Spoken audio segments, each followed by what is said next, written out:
Hey, 3 o'clock on the dot. Would you look at that? All right. Oh, fuck, my soundboard. I knew something was missing. What's it called? Gotta have them ribs soundboard. Gotta have them ribs. And pussy too. That's good. Good memes.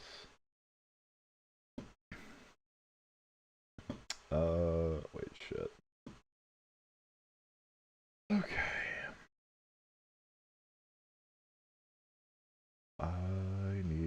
Fuck, I fucked up.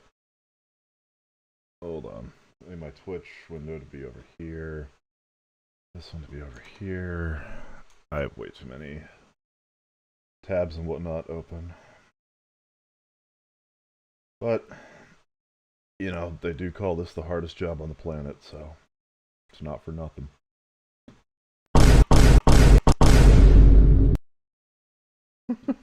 Alright. So, I'm just going to take yesterday's docket and do that. Actually, though, I do want to watch, because apparently Cash Patel's being a bit of a nut. I saw a video on, it was Lonerbox's stream. There's a new there's like a lawsuit against the FBI for some of the fucking questions. They were asking the fucking people. It's like loyalty tests. That seems a little unhinged. If you can believe it, because personally, I'm actually directly in the middle, so I would never notice something as useless as asking that. Alright, let's see what this is at. Can state his motion, recognize to state his motion. Great. I hope that champion of free speech, Mr. McClintock, lets me read it. Mr. Chairman, pursuant to Clause 2K6 of Rule 11, I move that the committee subpoena Deputy FBI Director Dan Bongino to produce and testify what the director is unwilling to discuss and share with Congress the files related to Jeffrey Epstein, including witness interview tuned in at the right records, time. FBI Holy Forms shit. 302, search warrant materials, records relating to the initiation of investigations, records this relating vote to go financial through? transactions and payments, That'd be nuts. evidence collected from wiretaps. Cool time to The tune FBI in. director said today that they've already released these documents. Bongino has reportedly considered resigning from his position over the Chairman. refusal to release the Gentleman full from Epstein California files. is recognized. I'm delighted to Perhaps he'll see be that more my forthcoming. colleague can read, and I move to lay his motion on the table. Motion is not debatable. The question occurs on the motion to table. Those in favor will say aye. Aye. Those opposed, no. No. Opinion of the chair, the ayes have it, and the motion is tabled. I also can call for a vote, Mr. Chairman, recorded vote. Recorded vote being requested. The clerk will report, or well, excuse me, call the roll. Mr. Jordan. Yes. Mr. Jordan votes yes. Mr. Issa. Yes. Mr. Issa votes yes. Mr. Biggs. Mr. Biggs votes aye. Mr. Mr. McClintock. Biggs? Mr. McClintock Sorry, votes is that a aye. guy? Mr. Tiffany. Mr. Massey. Mr. Massey votes no. Mr. Roy. What? Mr. Roy votes Oh, aye. right, okay, Mr. so this is the Fitzgerald. motion to table, so you want no's. Interesting. Mr. Fitzgerald votes aye. Mr. Klein. Mr. Klein votes aye. Mr. Gooden. Mr. Gooden votes aye. Mr. Van Drew. Mr. Van Drew votes yes. Mr. Nels. Mr. Nels votes yes. Mr. Moore. Mr. Moore votes yes. Mr. Kiley. Ms. Hageman. Ms. Hageman votes yes. Ms. Lee. Ms. Lee votes aye. Mr. Hunt. Mr. Fry. Mr. Fry votes aye. Mr. Grothman. Mr. Grothman votes aye. Mr. Knott. Mr. Knott votes aye. Mr. Harris. Mr. Onder. Mr. Onder votes aye. Mr. Schmidt. This is the House Mr. Judiciary Schmidt votes Committee. aye. Mr. Gill. Mr. Gill votes aye. Mr. Baumgardner. Mr. Baumgardner votes aye. Mr. Raskin. No. Mr. Raskin votes no. Mr. Nadler. Mr. Nadler votes no. Ms. Lofgren. NQ Ms. Lofgren Shorts? votes no. Mr. Cohen. Mr. Johnson. What? Mr. Johnson votes no. Mr. Swalwell. Am I missing something? Mr. Swalwell votes no. Mr. Liu. This is an NQ Mr. Liu short. votes no. Ms. Jayapal. Ms. Jayapal votes no. Mr. Correa. Ms. Scanlon. Ms. Scanlon votes no. Mr. Neguse. Ms. McBath. What's the vote? Ms. Ross. Ms. Ross votes no. Ms. Ballant. Ms. Ballant votes no. Mr. Garcia. Mr. Garcia votes no. Ms. Kamlager-Dove. Ms. Kamlager-Dove votes Who no. the fuck was Mr. Moskowitz. giggling? What? Mr. Moskowitz votes no. Mr. Goldman. Mr. Goldman votes no. Ms. Crockett. No. Ms. Crockett votes no. Gentleman from Wisconsin? Mr. Tiffany votes aye.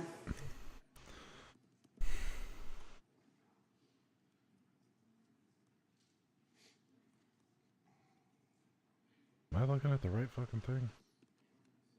Clerk will report. All right. Mr. Well. Chairman, there are 21 ayes and 16 noes. All right. Motion to Epstein table files stay is, hidden. Successful. Fuck this. That concludes today's. Nope. I've got one. The gentlelady from Texas is recognized. Thank you, Mr. Chair. I'll tell y'all when I'm done reading. Mr. Chair, pursuant to Clause 2K6 of Rule 11, I move that the That committee sucks. subpoena the head of the Bureau of Prisons, William K. Marshall, to discuss and produce all records relating to the transfer of Jeffrey Epstein, co-conspirator and child sex trafficker, Ghislaine Maxwell, in apparent Damn, broke the violation mic. of BOP policies regarding sex offenders That's to crazy. include all BOP communications with DOJ, FBI, and the White House. BOP transferred Maxwell to a minimum security Mr. camp Chairman. following her interview with President from Trump's California is former recognized. personal Move to lay the motion attorney on the table. and now Deputy been a motion- Attorney General Todd Blanche. Motion to I am table done is reading not now. debatable. This question occurs on the motion to table. Those in favor will say aye. Aye. Where's Those that one opposed, photo? no. Yeah, like No. this photo. But isn't In there the a chair, the bigger, ayes have it. I'd ask like for a blown up recorded version vote. It's all or being a full requested. body Clerk will version of call the this roll. one? Mr. Jordan. Yes. Mr. Jordan votes yes. Mr. Isa. Mr. Isa votes yes. Mr. Biggs. Mr. Biggs votes aye. Mr. McClintock. Aye. Mr. McClintock votes aye. Mr. Tiffany. Mr. Tiffany votes Epstein aye. Mr. together, Massey. maybe. Mr. Massey votes no. Mr. Roy. Yeah, this is the one. Mr. Roy votes aye. Mr. Okay. So what I'm thinking is, this is my grand plan. What if we like? What do you got? Staples, election signs.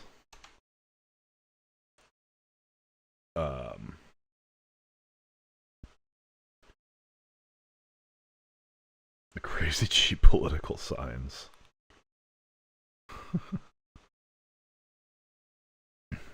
Posters. That could be one. So what I'm thinking is, the Epstein stuff is so strong against Republicans. What the fuck is this website? Wait, can you not do custom? Boo, lame. Oh, you can. Wait. Okay. What's what's like the image size?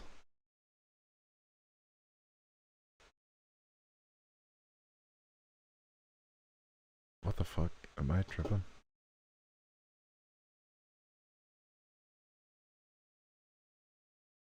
Because I'm thinking if you get like, oh, this might just be a good image to have downloaded permanently. Let's just put this on desktop. Trumpstein.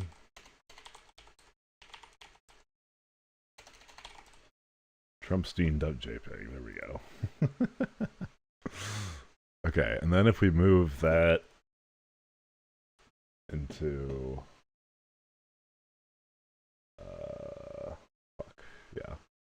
Do that here. Alright, so you put this image here, and then if you have big ass bold text that says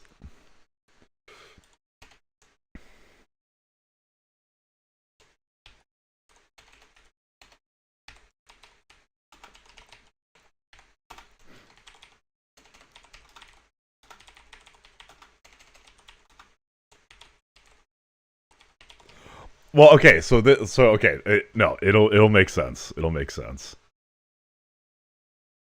So for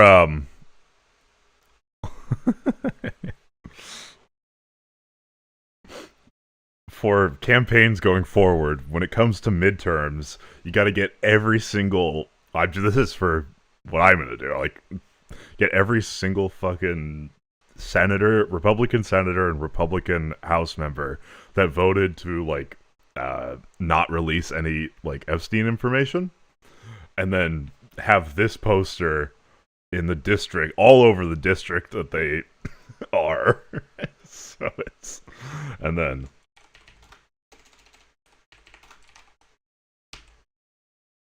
you just have this.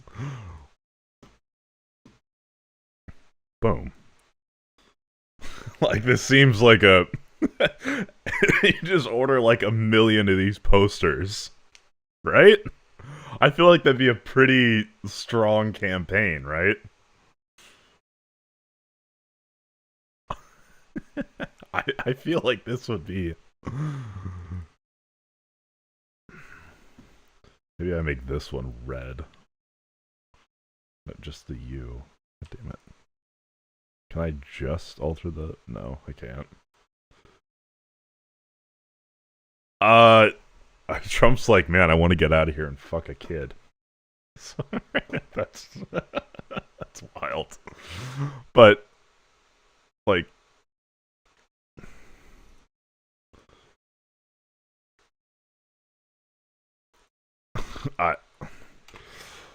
Maybe I'll just have will be a word and then you be a separate text box. Oh, wait. Hold on. Have this be... I need like an alarmingly bright red. There we go. That works.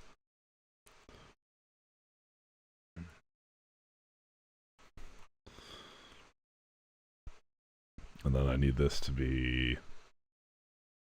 here. I feel like this is like a... I feel like this would be a good thing to like post around places, right? Like, I would think twice about voting for the person.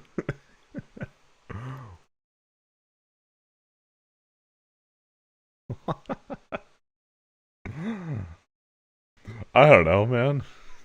No, I do know. Fuck that. This is gonna be my crusade going forward. I really like this. Alright, so there's a lawsuit that talks about a loyalty test. The government agency most completely in the news is the FBI. We want to bring you this important story. 3 longtime decorated. I also want to add this image to the spinning cube. Just because I don't, like, the Epstein shit cannot be dropped. Respected former FBI employees have filed a lawsuit against the FBI and Justice Department and their current leaders, including FBI Director Kash Patel. That lawsuit alleges that Patel knowingly broke the law when he fired senior FBI executives at the behest of the Trump White House. The 69-page complaint says that the plaintiffs were the target of, quote, politically motivated retribution and are seeking to, quote, vindicate their constitutional and legal rights. One of the plaintiffs is Brian Driscoll. He is a career FBI employee. Donald Trump appointed him to the role of acting FBI director at the start of his second term, while Kash Patel was awaiting Senate confirmation. Driscoll was fired by Donald Trump on August 7th, reportedly for refusing to fire agents who... That's not a bad idea. But I just want this image for the spinny box. But, dude, we should drive around, like, the counties in New York that have, like, Republican House members or Senate members. Just could do a trip across the country with, like, a van full of these signs with the the respective, representatives and just post them fucking everywhere. I feel like that would be so fucking effective. I think it's a good plan. How much If I wanted to make 10,000 of these, how much would that be?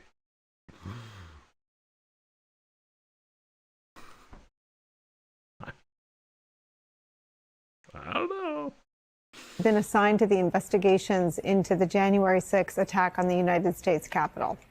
The plaintiffs are described in the lawsuit like this, quote, Brian J. Driscoll Jr., Stephen J. Jensen, and Spencer L. Evans served this country with distinction and courage as special agents and senior officials at the Federal Bureau of Investigation. Oh, wait, over the North course of their Dakota. remarkable We're a big careers, fan of this state. they What's the prevented state terrorist tree? attacks.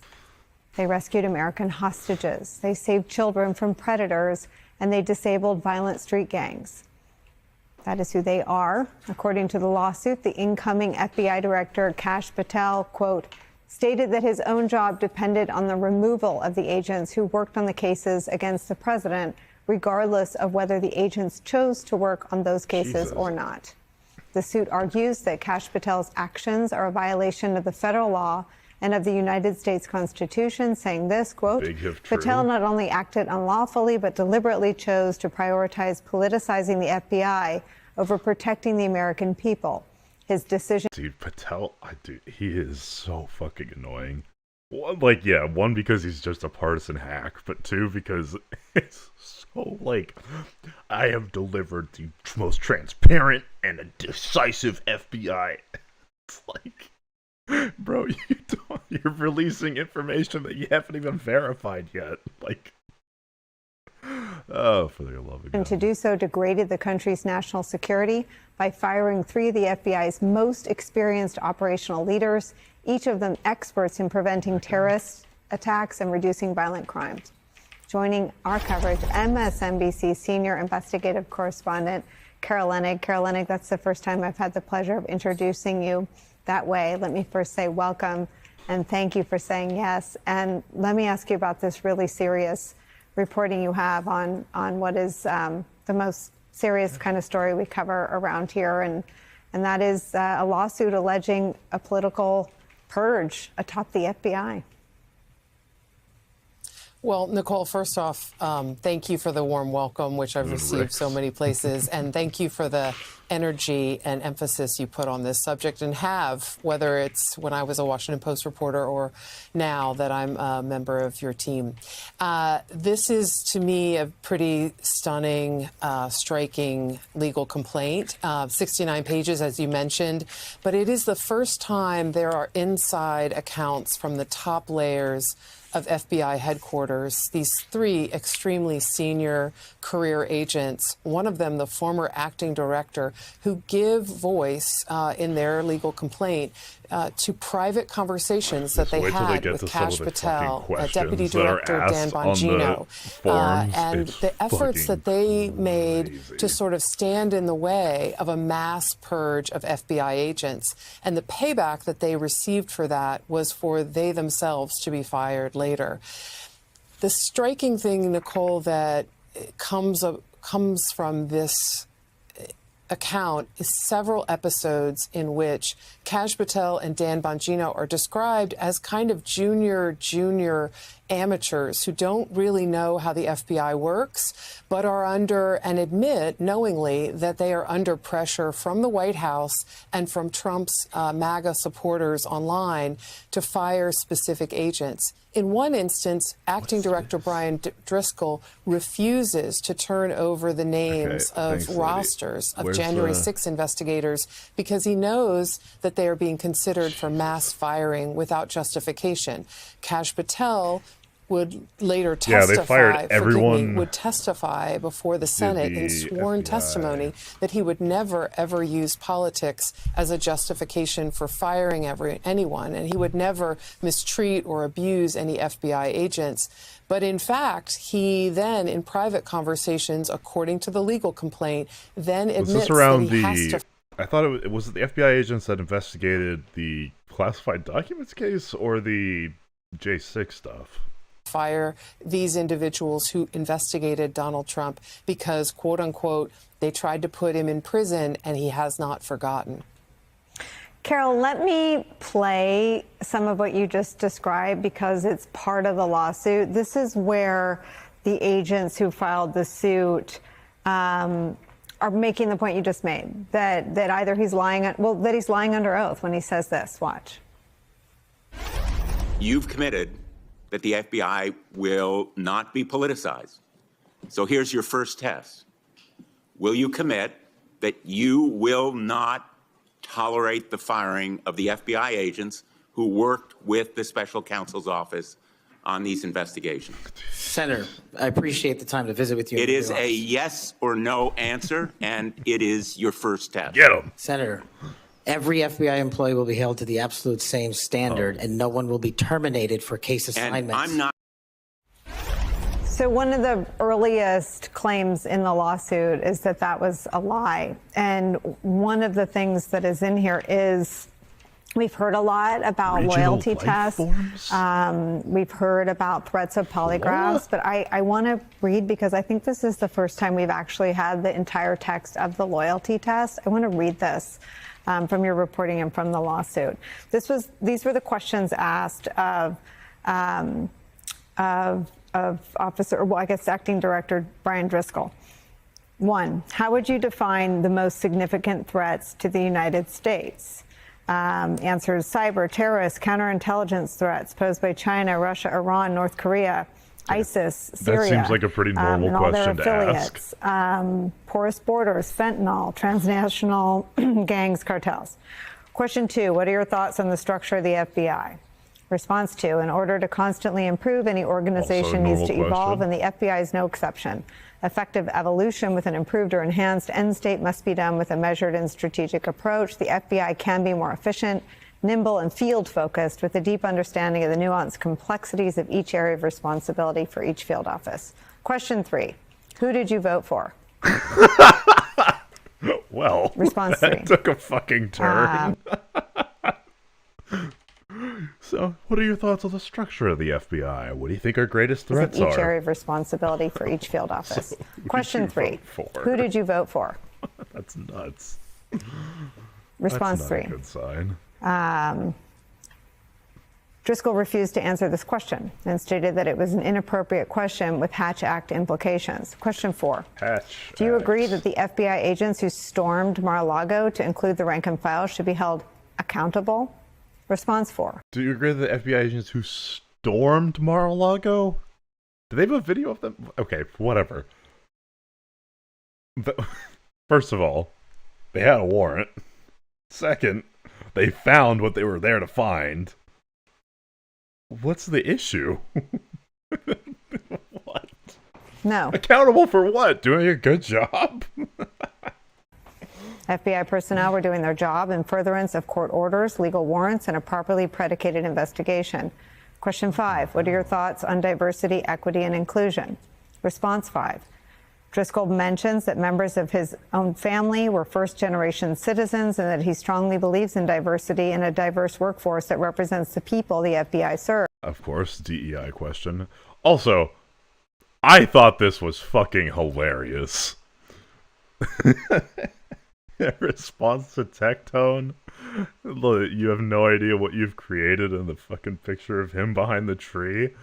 I can't believe no one mentioned that it was like the fucking scarce thing before.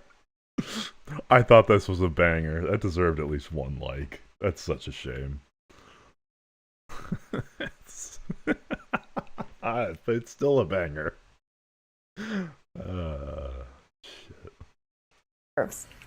He noted that he does not believe in promoting people for the sole reason of diversity and did not support diluting standards for the sake of diversity alone.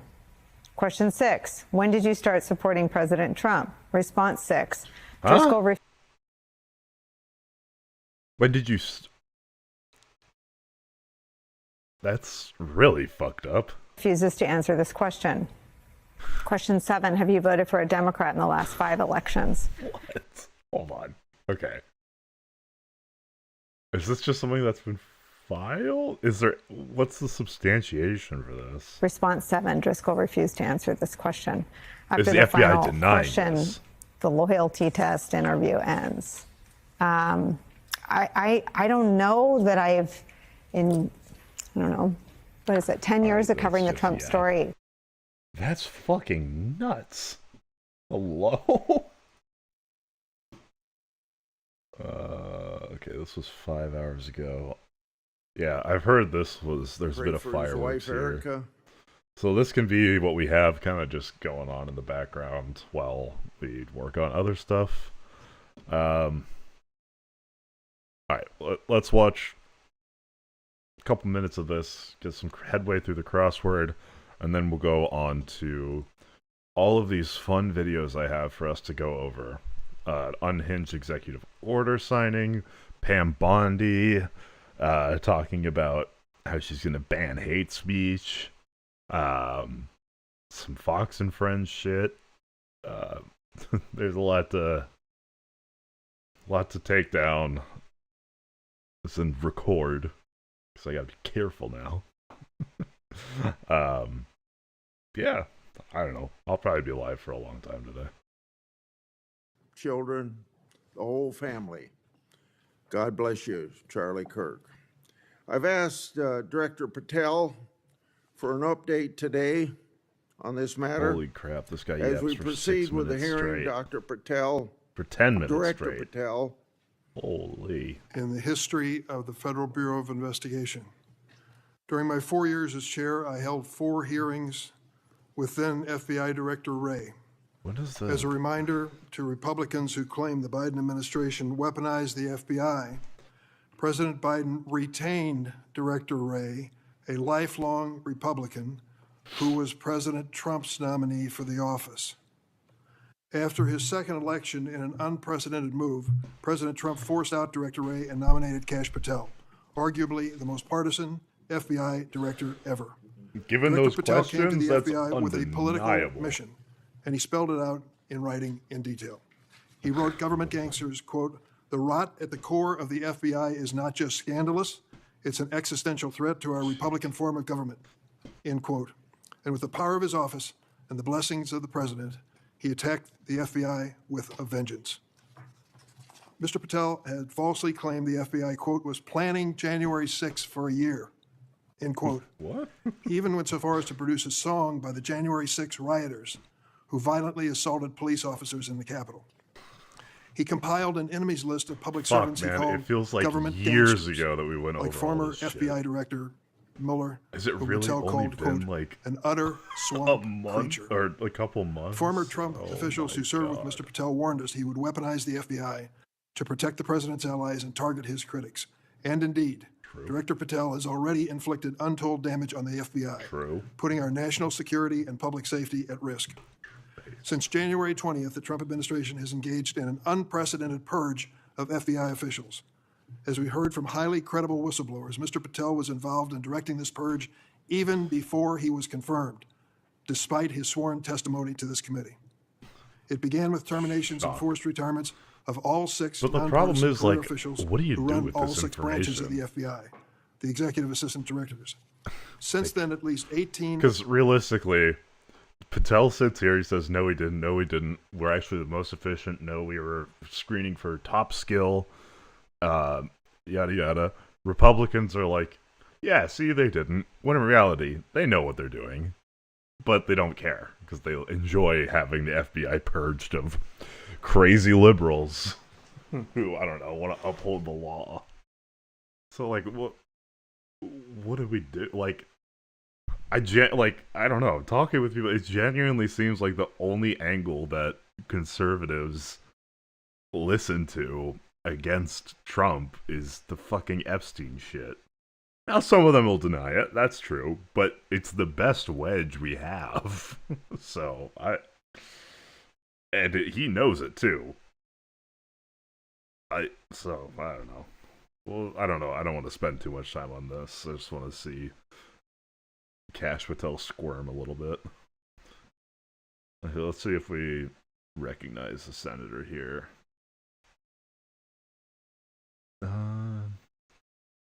Heard that Cory Booker's was pretty... Oh, God. Do we want to do some rage bait and listen to Lindsey Graham speak? I think we do. Ways in the Caribbean to the end state delivery, which is the United States of America, and we will hunt down every single one of those narco traffickers with the authorities. There's some actual indictments of Maduro as an individual for being involved in that. Is that correct? Senator, I think you're referring to the DEA indictment on that one. Right. So I guess the point is, would it be fair to When was the term narco-terrorism coined? say that Venezuela is a good candidate to be labeled as a state sponsor of terrorism under U.S. law? Senator, from my perch, we will provide the intelligence necessary for anyone who meets the threshold to be a state sponsor of terrorism. And this administration has I think expanded. the RSO will be going down that road.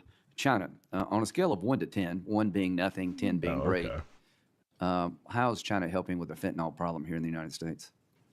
Under this administration, we have taken, as I highlighted the Cincinnati case. Okay. Narcoterrorism in its original context is understood to refer to the attempts of narcotics traffickers to influence the policies of a government. The So it's precursors probably are the problem. not. The fentanyl is the end state that kills American Well, citizens. the precursors are made in China, right? They're made in China. And so for the first time in a decade, I had a call with my counterpart in the MPS, the Ministry of Public Services, to attack the precursor chemical companies and have those labels, have those chemicals labeled. Too early to rate the success. We have indicted multiple businesses in China. We've also cut off the transshipment points of those precursors. They switched. Once we got on their track about their delivery routes to the Mexican drug cartels directly, they started going to India. We called the Indian authorities, and they shut down those transshipment points. So we're continuing to work with our So partners China overseas. is helping, would you say? I don't know They where are I have starting the to file help, for the fucking... and we are hoping, under this administration's leadership, we can get more Let of me their help. know, in the coming months if that continues, because if they are helping, that's a good thing. Yes, sir. We need to celebrate the breakthrough. If they're not, that would be a bad thing. So after the assassination of Charlie Kirk, there seems to be one refrain from everybody, and that's about the effect of social media. Do you believe that social media is Do I have one an of the Epstein instruments fucking radicalizing file America folder? and inciting violence? Well, it's not. My belief is based on the data, and the data shows that social media is wildly out of control when it comes to You're radicalizing. dead right. So what did he just say? This guy's the FBI director. He says that social media is wildly out of control. Now, free speech, we all agree with that, but you can't yell fire in the theater, right? Yes, sir. Free speech doesn't allow you to go online and groom a child for sexual. No, it does not. Okay, free speech doesn't allow you to go on the internet and basically incite somebody to kill another person, right? Absolutely not. So if it's illegal offline, it should be illegal online. Agreed? Whatever the law is. Yes, sir. Just We had- because you're online doesn't give you a get out of jail free card. No, sir. So if a parent is worried about a child I gotta being check bullied how my YouTube on a shorts are website, doing. what rights do they have under U.S. law? We have to balance the rights, as you said, Senator, of free speech versus those that encroach Is there upon any violence. law that can shut down one of these sites for bullying children or allowing sexual predators on the site? We are able to attack certain sites on the dark web. When it comes to the open internet infrastructure system, we have to reach a threshold to attack a company's position that only subscribes to violence. Can the parents? Oh, okay, here it is. They Okay, can. so just really quick. On the motion to table, so the motion to not release it, these are all the senators that fucking voted to not release the Epstein shit. Or, yeah. So I need all the senators and I need all the House representatives that voted, or, yeah, I think there's only House subcommittees right now. But just to have this list ready to go, have the vote, have the thing they voted against or for, when it was, and their name, and then we just churn these posters out like it's nobody's business. I think it'll be a fucking 100 Democrat vote Senate. They can sue not the social media companies. That's what I'm talking They about. can sue the companies. No, I'm talking about the social media company that gives lights to this behavior. No, you're referring to Section 230, sir. I heard Would you advocate Cory Booker lays into a sunsetting of Section 230 to bring more liability to the companies who send this? John Hoffman and his wife have had it combined 17 times. And evidence indicates that he would have killed a lot more if law enforcement hadn't intervened. Just last month in my state, we were again shook to the core when little kids were shot down through stained glass windows in Annunciation Catholic Church in Minneapolis. And while the victims weren't politicians in this case, they were 6-year-olds and 8-year-olds, the manifesto that the shooter left behind was political. But in the words of your own federal law enforcement, this person was an all-purpose hater. Went after blacks, Hispanics, the president, Muslims, Jews, nearly everyone. And this happened during There's a the better first way to do mass this, of right? the year for these kids. They were excited to see their Okay, yeah, if you look like a genius compared to Lindsey Graham,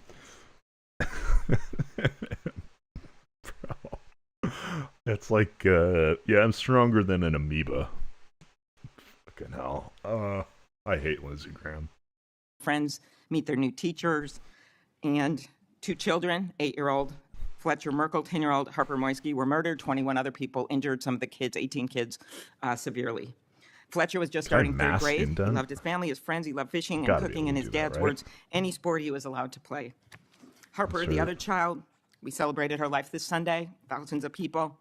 Her parents described her as bright, joyful, and a deeply loved 10-year-old. Yes. Laughter, that's kindness, so and much spirit faster. touched everyone that she knew. We've heard the words of young children who were saved because 12-year-olds laid on top of them, or a kid with disabilities who was paralyzed, whose teacher pulled him out of the wheelchair, threw him under the pew, and laid on top of him. We do thank the local FBI director and the local U.S. Attorney's Office for their work in both of these cases, the Hortman case Then we and gotta this. look at House I did want to votes. focus on one local law enforcement moment that I'm not sure has made with all the news going on in Minnesota. When the first 911 call, and you've heard about other places where this waited and waited, the first 911 call was made at 8:27 a.m. Oh, wait, is this? The first officer was on the scene just 4 minutes later, local Minneapolis police, at 8:31 a.m. The Chief O'Hara, shared with me the actual numbers. Listen to this.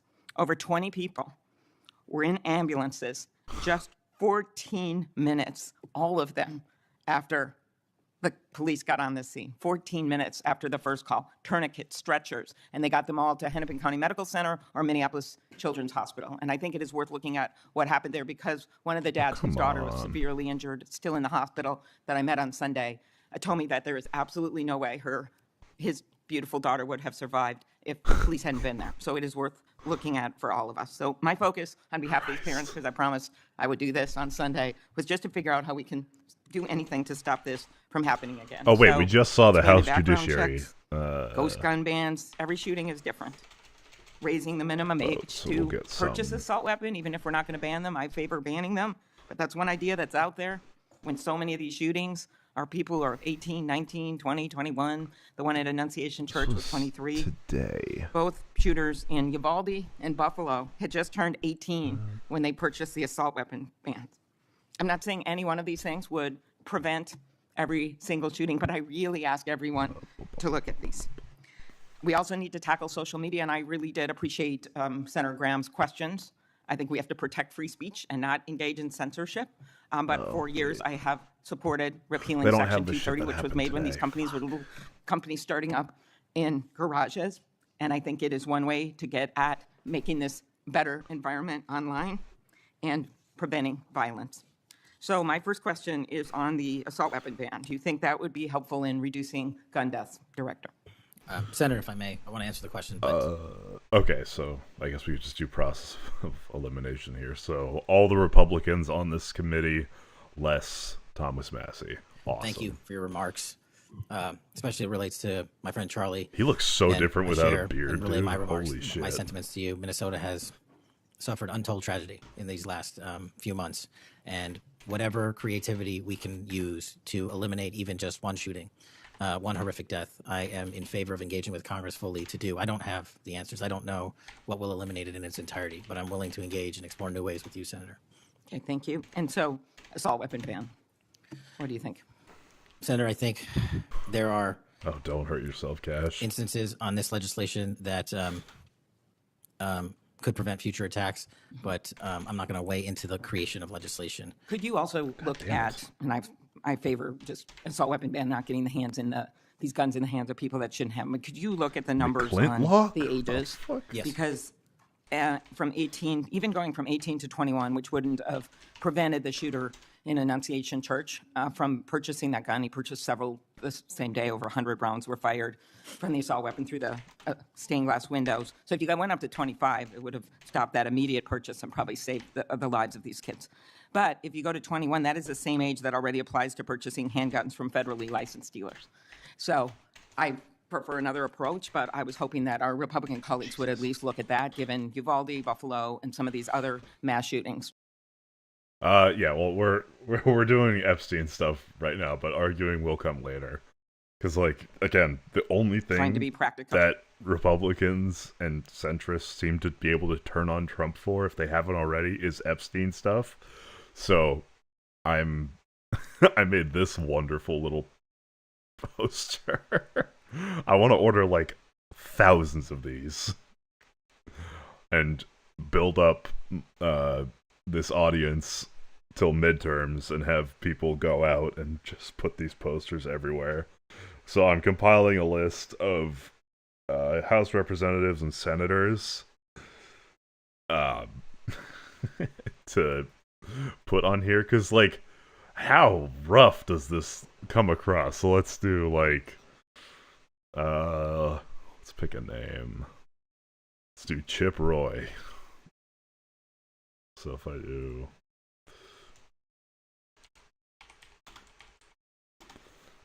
Like, that seems like... I don't know, that seems pretty compelling to me to vote for anyone else.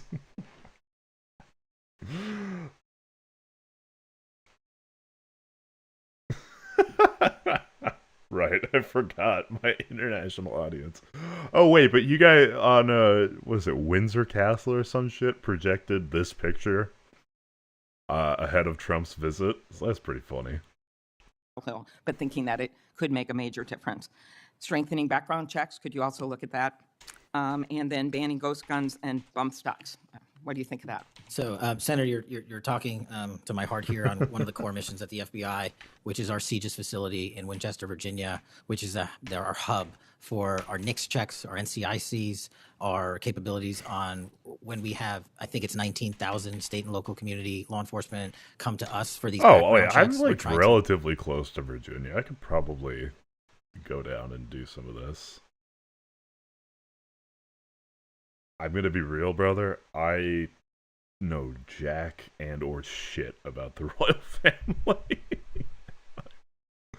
I have a hard time caring about them. So I can't give you a strong opinion at all. Make that processing as fast as we can so we can get them real-time information. I think we have a 93% clearance rate in 15 minutes as it relates to ghost guns, but we can do better. All right, well, just if you could get back to me on all those and talk to the White House. Threats against elected officials have increased exponentially. Members of Congress received more than 9,000 threats last year, up from 1,600 in 2016. New Jersey. There's been a lot of talk about the rhetoric and the like.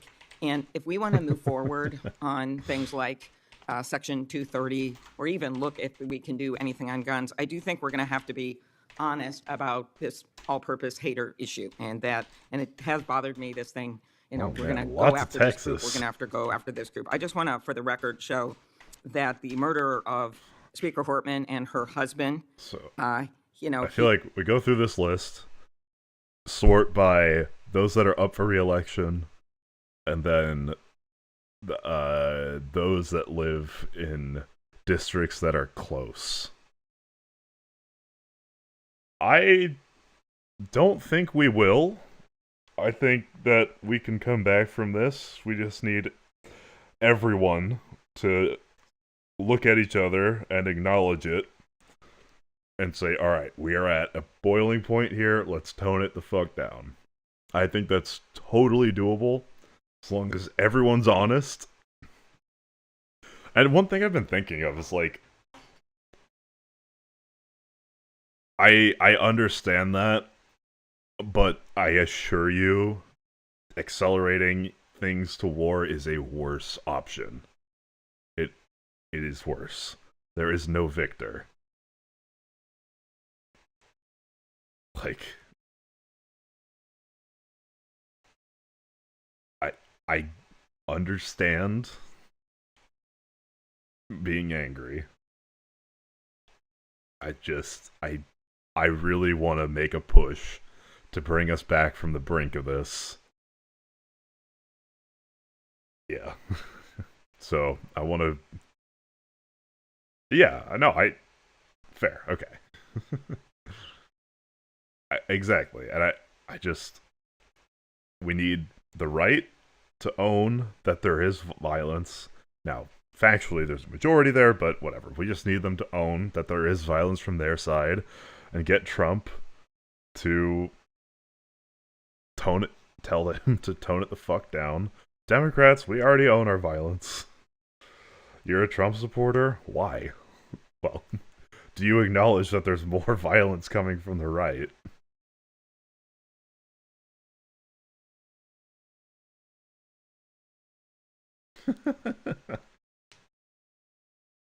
Okay. Do you think Trump should tell everyone, including the right, to tone down the temperature so that we can move forward?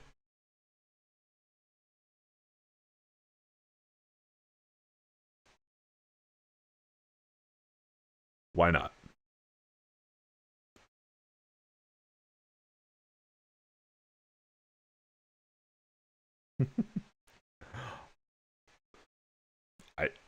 Why not? Yeah.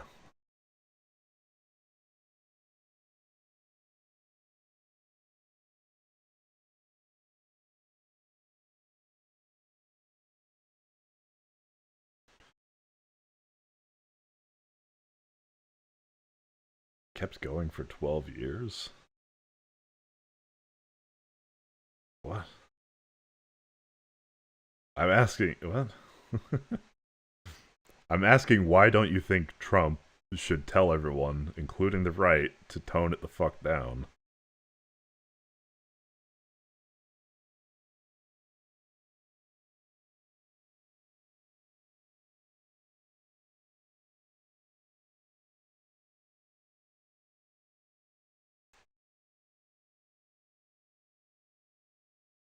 Are you saying that he's a victim of being persecuted? Like, what is this? And what does that have to do with him having to tell everyone to tone it the fuck down? Wow, that is that is so lame. Because he did all that stuff. And he did try and insurrect the government.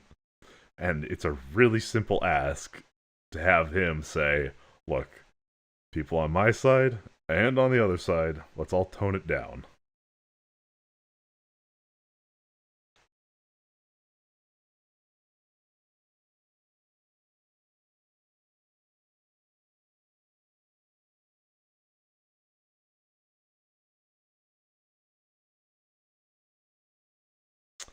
Yeah, accelerationism just doesn't work. Like, there's... it doesn't result in any good outcome.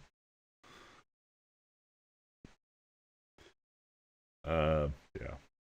I mean, if you want to march towards civil war, that's your prerogative, but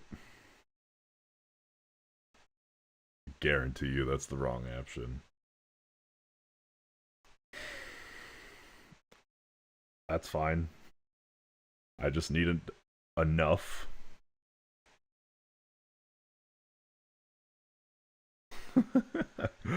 I don't need to convince all of you, just some of you.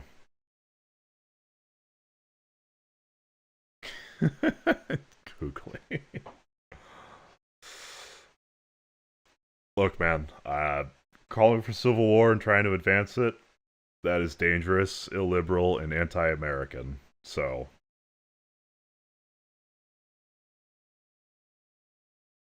that's enough said.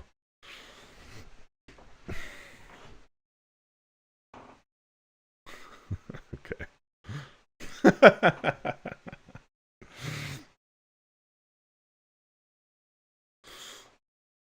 Yeah, that's a good prescription. Go talk to your neighbors. Go see the people in the world. And in the country.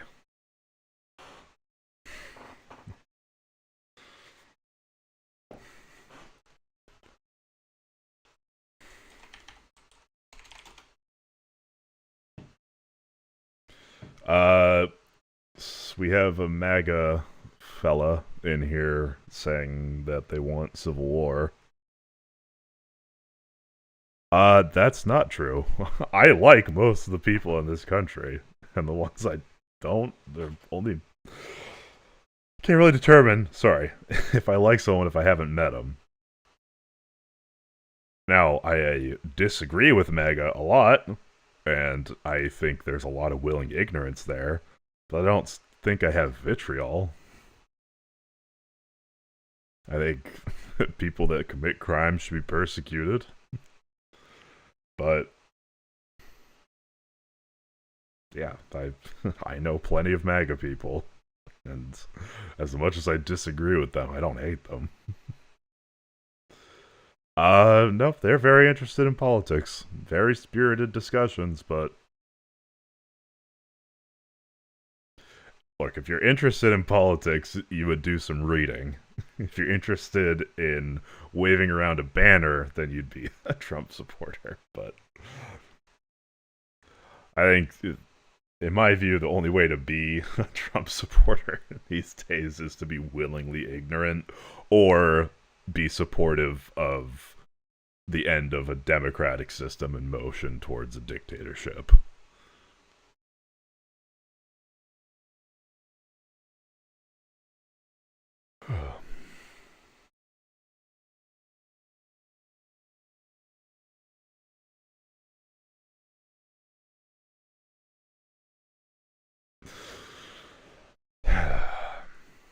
Well,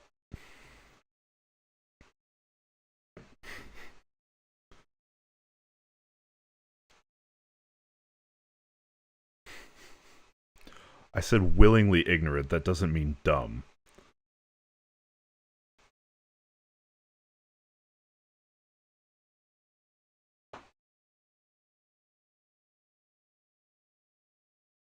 A very distinct difference there. If I meant dumb, I would have said dumb. I mean that there's a selective media environment and bubbles that people don't step outside because cognitive dissonance is present everywhere if you start to actually look at underlying material. And so people that support Trump don't look outside of that small bubble. Nothing to do with intelligence, just willingness to find information. Not even demonizing, man. I don't hate MAGA. I strongly disagree, but I do not wish violence on it. I don't pity them either. I think a lot of the problems they bring on themselves. I don't pity them. I don't hate them. I just think they're wrong. As you think I'm wrong.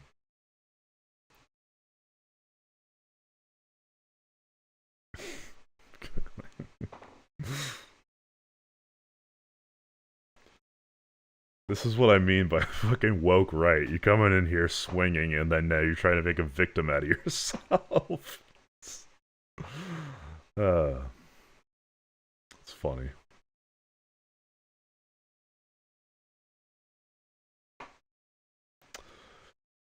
Anyways, back to this fuck. He was Democratic lawmakers on his list. He went to the ones whose addresses he had, by the way. Planned Parenthood was on the list, as were businesses and law firms. Doctors. I already mentioned the one Not true either, with the but Catholic sure, Church shooting. if you need to believe that. So it is not just as the radicals on the left, what's a quote from the president, are the problems or destructive movement of left-wing extremism that Vice President Vance said. According to the Anti-Defamation League last year, all the murders were committed. And I'm not actually going to say this because I...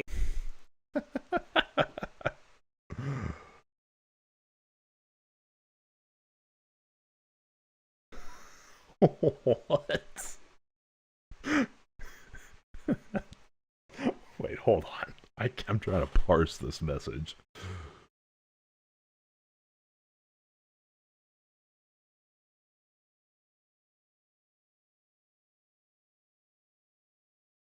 Okay, if that's what you need to believe, that's good for you. You know that, like, no one on the left, no major figure, no politician, no media face supports violence against anyone on the right. Whereas you have people like yourselves coming in here calling for civil war. So, it's not. Find me a single politician that condones the violence against Charlie Kirk. You can't. It does not exist.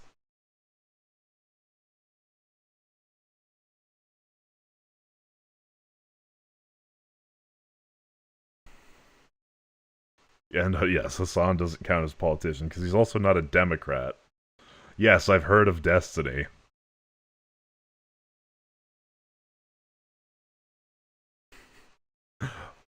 By the way, Destiny's point isn't do violence. Okay, what about fucking Trump Jr. Posting a picture of what Paul Pelosi Halloween costume? You had Jim Himes making fun of it, Trump refusing to acknowledge the Minnesota shooter. Like, you can whatever. Sorry, Jim Himes is Connecticut. Not bad. Yeah, no, it's like you won't find that from the left. You might find tankies that say that, but again, tankies aren't Democrats. They don't even vote for us. So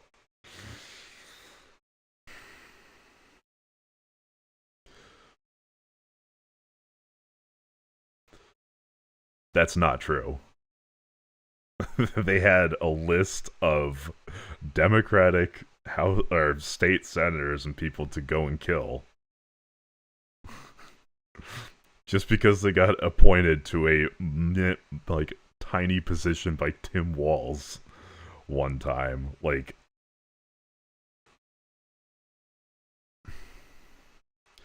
okay, well, I'm not saying that.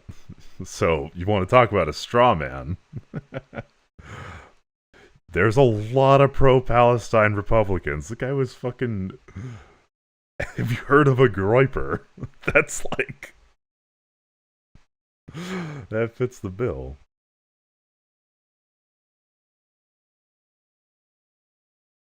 Nick Fuentes, what? Nick Fuentes is like a giant personality, and he is pro-Palestine. And very right-wing.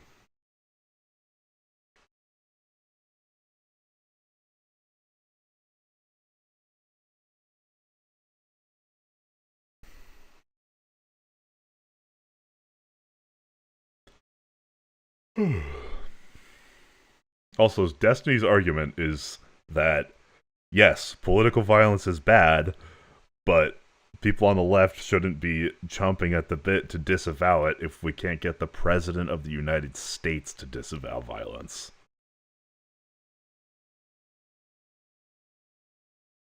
It's basically, we're ready when you are. We just need Trump to tell the right to tone it down, too. What I think is... It's definitely not optically good, but I can understand where it's coming from.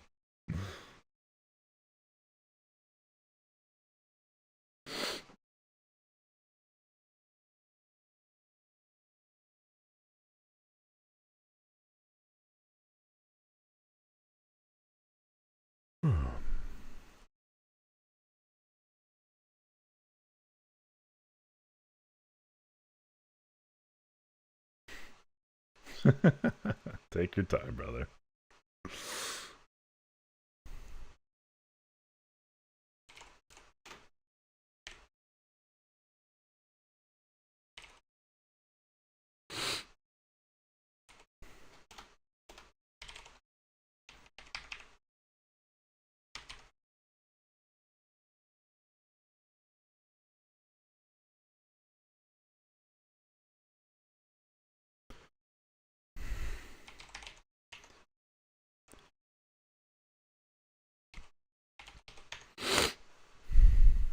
Don't even want to go left-right with this, but you can imagine it wasn't from the left. Cato Institute, conservative think tank, published a study just last week that found from terrorists from the right were responsible for 6 times more deaths than people from the left. I actually don't want to go tit for tat on this, but what I am asking for is that this rhetoric of blaming one side or the other stop, if you could convey that to the president, and that we actually work on things that are solutions. So could you commit to me, Mr. Patel, Director Patel, that you will do that? Absolutely, Senator. Okay, thank you. Last, you were asked about social media, and I will put some more questions on the record about that. I think we could make major movement on that. The local FBI. Well, that's been left in 2016. I mean, I'm also a Democrat, and so are many like me. I'm sure that's the image you have, because that worked well in 2016, not gonna lie. We aren't saying anything. It's communist people that are saying the unhinged shit. And also, they're tiny, no-name fucking accounts. We have Donald Trump Jr. We have, Mike Lee up there talking about how they don't own any violence, and Trump on Fox News saying when people on the right commit violence, it's for good reasons. I'm sorry, we need you guys to tone it down too. The only option to fight back is bullshit. We just have a simple ask. Get Trump to call you to tone it down. That's a pretty easy ask.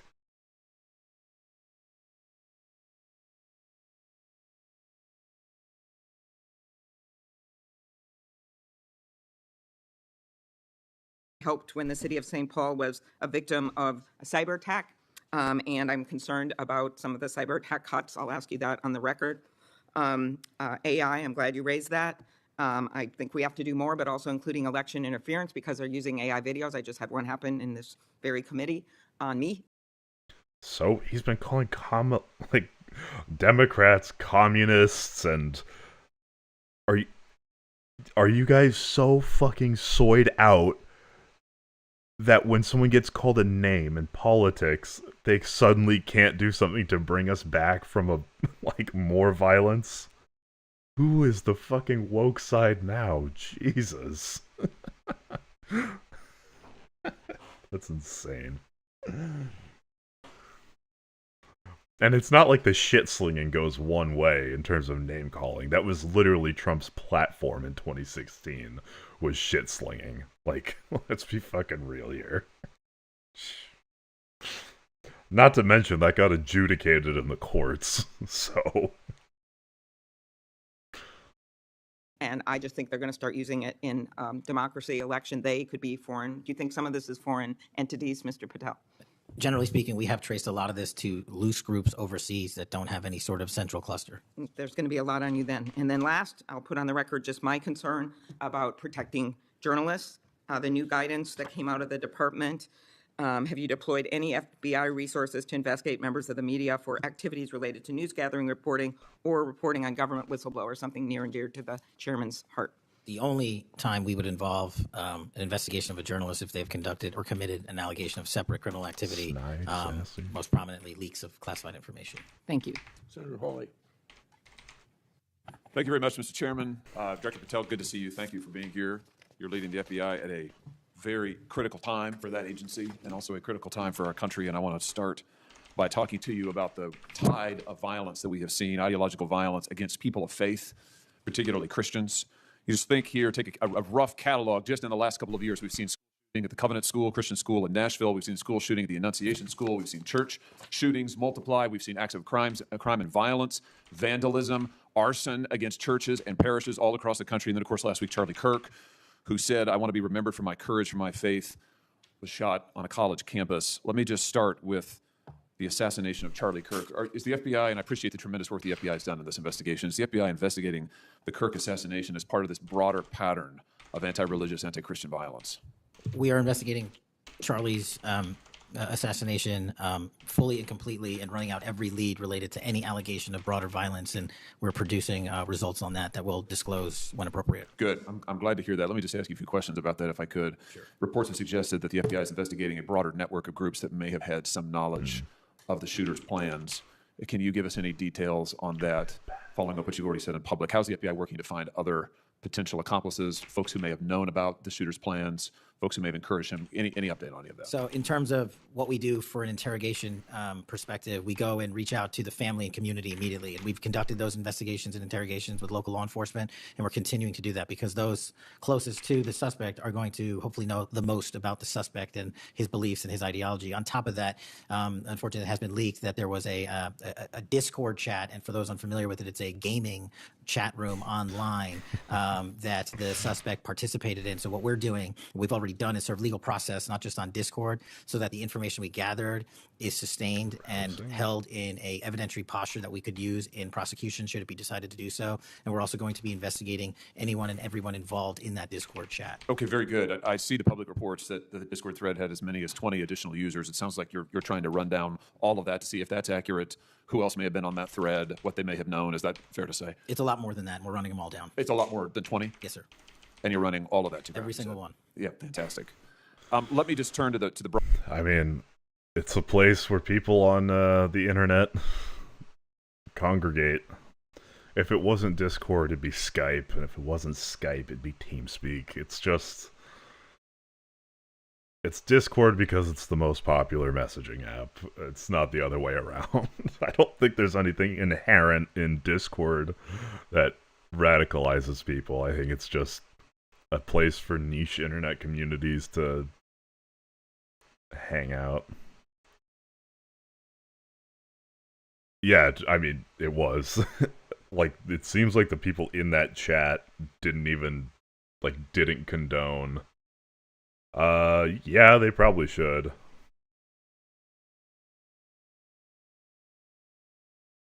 Yeah, no, they probably is too light of a statement. They definitely need to do something about the grooming that goes on there. Yeah. And also, they should monitor for extremist stuff, too. As well as classified information, which also seems to make its way on there a lot. What else is on Discord that shouldn't be? Yeah.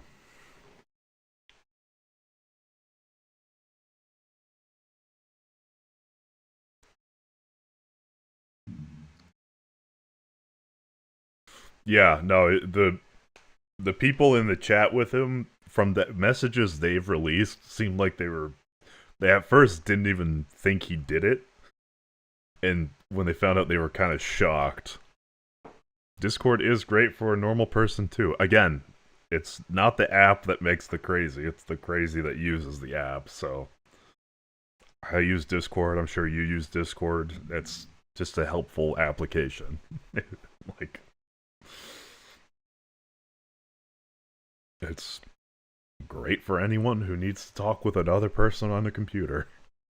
Broader question here of anti-religious, anti-Christian violence. Let me just give you a few stats that I'm sure that you're all too familiar with. Every person of faith in America certainly is. It's going to be dick sucking.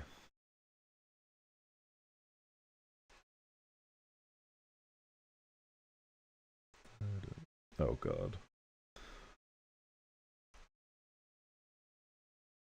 Yeah, but again, if it wasn't Discord, it would be some other app. Like, I'm sure this was... Weren't there people that were doing this on Skype, too? Oh, Adam Schiff.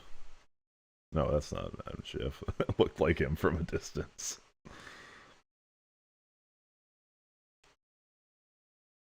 With all 5 pixels I could see. Alright, I heard this was good. Senator Booker. Thank you, Mr. Chairman. Mr. Patel, I want to start off where we left off last time. I asked you whether you had any knowledge or discussions about removing FBI officials and installing political personnel before you were confirmed to that position. And I wonder, did you then understand or have conversations with the White House about the intentions to do so? Before I was confirmed? Yes, sir. Did I have discussions with the White House to remove FBI personnel? Yes. No. So you're saying that you had no discussions with the White House before you were in the position about the removal of any personnel from the agency? As I was preparing for my confirmation hearing, I had numerous discussions involving the type of people that would be employed, and that those that were failing to meet the mark at the FBI would no longer be employed if I were confirmed. And I'm assuming that mark had to do with loyalty to the Trump administration. No, you're wrong. Okay. That is directly contrary to the lawsuit, where one of the questions is, when did your loyalty to Donald Trump start? Who did you vote for? Have you voted for a Democrat in the last 5 elections? Like, we'll see where the lawsuit goes, but, like, that's crazy. I'd like to revisit... And also, firing all the guys that investigated Trump, like, day one is pretty clear. But nobody cares anymore, because people either like that it's this partisan, or buy into whatever the fuck Kash Patel is saying, which is nuts, but... another subject from that hearing. Did you testify? Excuse me, you did testify before the grand jury that President Trump had declassified the documents at issue in the Mar-a-Lago classified documents case. Is that correct? I don't have the grand jury transcript. That's why I released it. Whatever it says is the best evidence. You know, that's what you said to Senator Whitehouse, that your grand jury testimony was publicly released. It has not been. In fact, in July, a court denied a news outlet's bid to get that transcript.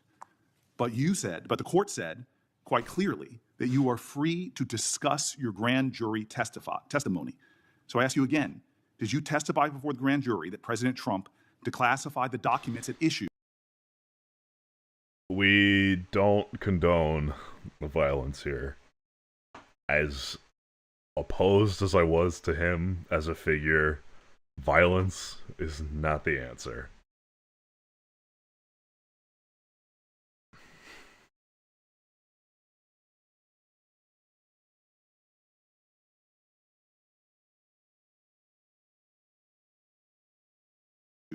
In the Mar-a-Lago classified document case. And that is why I took your invitation to work with the department and the court to have that transcript released. And the transcript is the best evidence of what I said then. So you're saying right now this committee can have access to what you said before the grand jury? To whatever was released. Under my understanding, Senator, that the Department of Justice You and I released... both understand the law. Let me finish. Okay, sorry. Your first message was very... seemed like a condoning. But, yeah, no, I think it's perfectly fine to critique his legacy and be honest about what his positions were. That's fine. There's a lot of whitewashing of his positions, and that's a disservice to him, because, like, I mean, the guy wanted to be provocative. He held some pretty extreme positions. Like...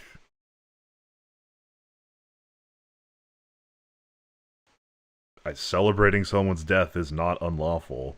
It's not good. It's not tasteful.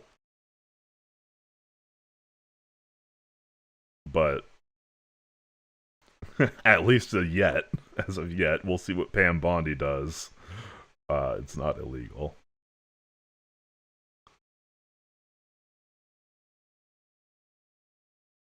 I would disagree that it's hilarious. I think political violence is a really bad state of things to be in, and I would like our country to walk back from the brink.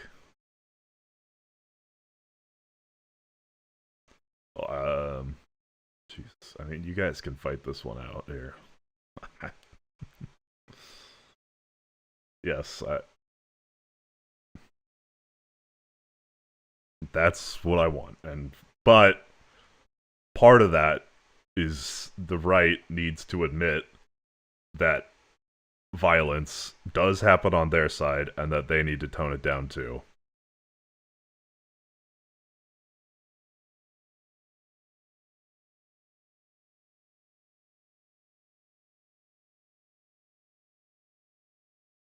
No, I think you need Trump to come out and say something. I don't think this is a thing to just wait out. I really would say we need Trump to come out a lot stronger against violence, especially on the right, because the last Fox News interview he did, he said that right-wing violence is for justified reasons and is epic and based, which is not the right thing to say to a country full of people looking to get at each other's necks. Like,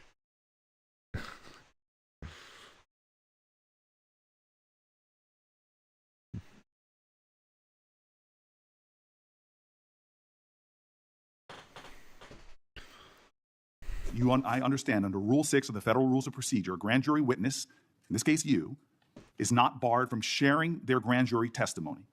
This is an oversight hearing. This is germane to your integrity and credibility. You know right now whether or not you look, a lot of people watch this guy and do this guy. They have every right to mourn him, but to turn that into a call for violence and revenge is not okay.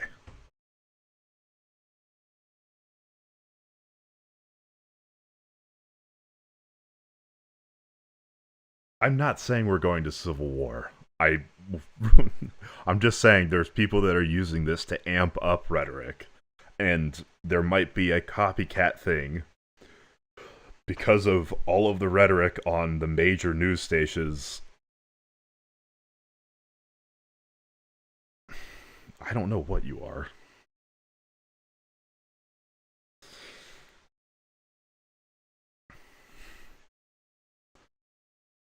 I'm just saying, when you have major news stations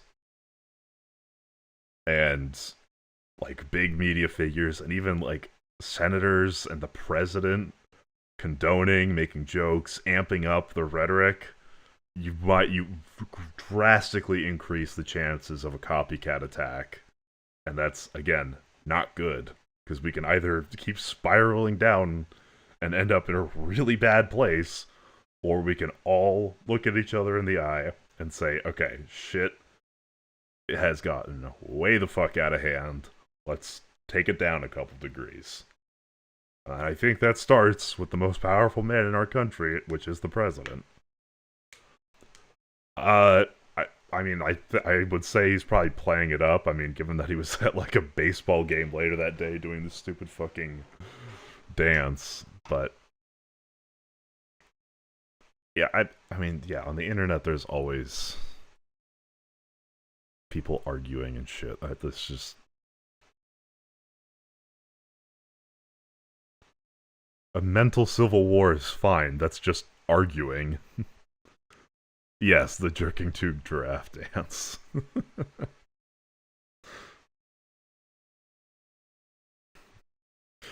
We've had a mental civil war since the founding of the country. That's just like what we are. But it's never supposed to be physical. There are two wolves inside of me, and they're both jerking off a giraffe. That President Trump declassified the documents at issue in the Mar-a-Lago classified documents case. Why are you refusing to answer that simple yes or no question right now? Because the premise of your question is inaccurate. And okay.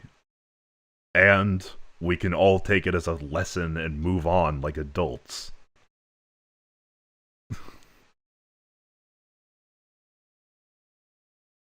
It can be over today.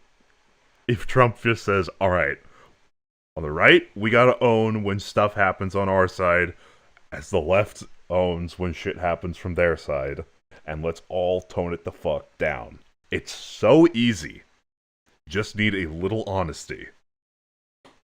And there is no premise to my question, but trying to get to an order. And I was thinking about this too. It's like, yeah, it's obviously a bad look, as it should be, if someone from your side commits a violent event, but the consequence of admitting it is not that severe. Like, I don't know. I feel like you can just use it as a reflecting moment. Like, if there's some rhetoric that this guy recently was listening to that, got him into a frenzy, then the person or people responsible for that rhetoric should do some self-reflection and be like, okay, I need to edit how I talk and be more mindful that this is not a good path forward, and make that clearer. Like, it's not like if you admit that a shooter came from your side, quote unquote, your entire political movement goes down the drain. It's just a moment for self-reflection. Like, it's not supposed to be some big own game back and forth. It's just, like, yeah, a symptom of things getting too hot and a moment for reflection. So I don't know what the fear is for people that deny that there's a significant amount of right-wing violence. Like, what happens if you admit that? Nothing. You just have to say, okay, yeah, we should tone it down. That's the downside. Like, again, easiest thing in the world to have Trump disavow all violence on the right, on the left. But until he's able to do that, the temperature is going to stay where it is, which is a near boil. Of what is truth or not. How do you how do you know what was asked in the grand jury if you weren't there? Mr. Patel, this is a mockery. Senator, were you even there? If you have Mr. a Patel, during your nomination, January 6th, Paul Pelosi the Minnesota senators, see, like, those are all right-wing. But you guys can't admit any of them. I'm not look, you don't have to admit it was an insurrection. Can you admit that it was violent at the very least? Like, bashing in windows and hitting cops. That's violent. Okay, you don't live in reality then.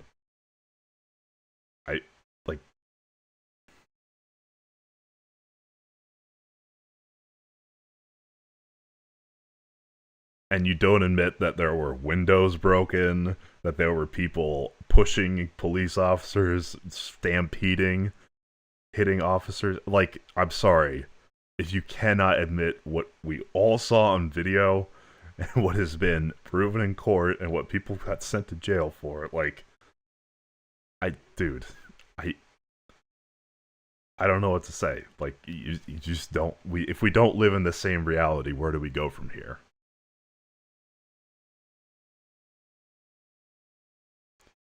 And also shouting, "Hang Mike Pence." Like, that's pretty violent.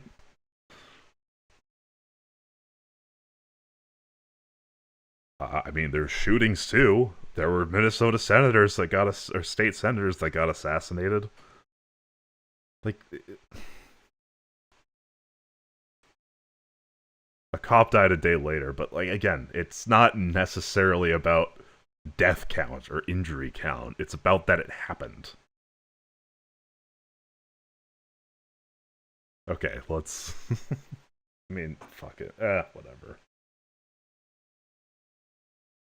Like, sorry, there's violence that comes from the right wing. There is a majority of violence that comes from the right wing. Okay. But if you can't admit any of it, then... Jesus Christ. Okay, let's cool it down a bit. Not in my chat, alright? We don't need to host the Civil War.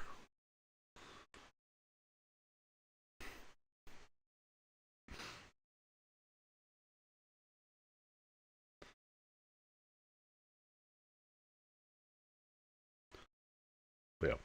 Long point short,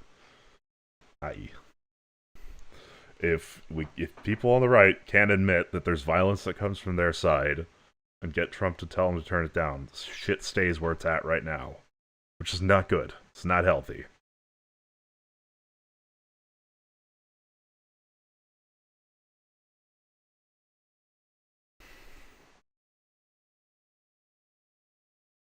Hearing, you promised that, quote, all FBI employees will be protected against political retribution. When I asked you, are you aware of any plans or discussions to punish in any way, including termination, FBI agents or personnel associated with the Trump administration, you explicitly said under oath that you were not aware of any plans to punish FBI agents associated with criminal investigations of Donald Trump. I don't believe you were truthful. Firing FBI employees based solely on the cases that they are investigating, their case assignments, is illegal, and you know that. A new lawsuit that's been discussed numerous times, filed by 3 FBI officials, alleges that you carried out Donald Trump's campaign of retribution, in quotes, against FBI employees for, quote, failure to demonstrate sufficient political loyalty.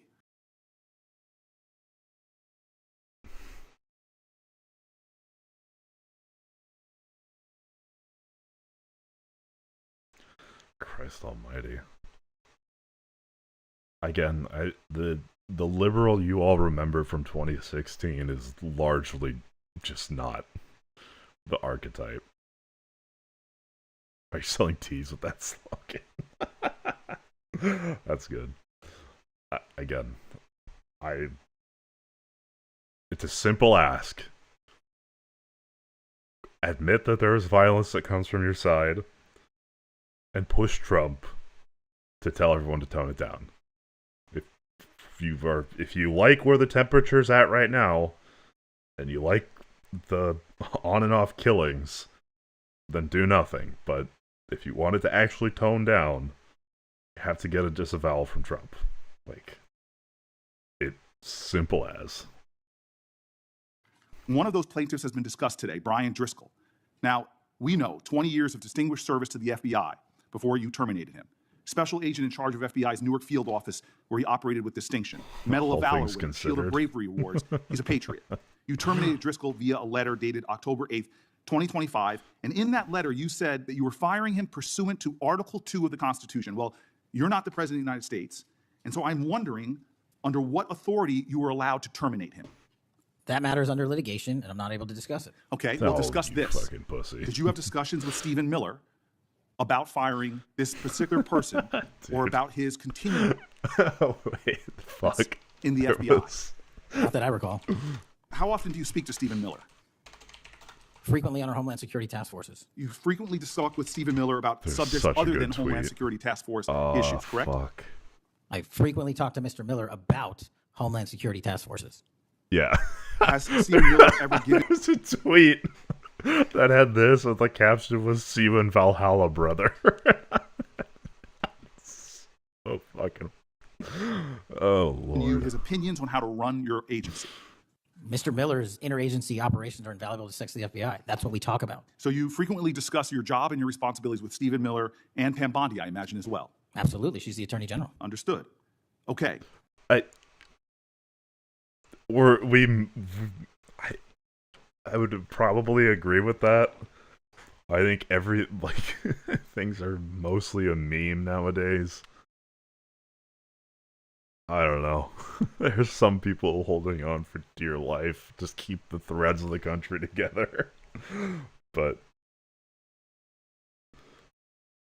wow. Well, that's again. Whatever.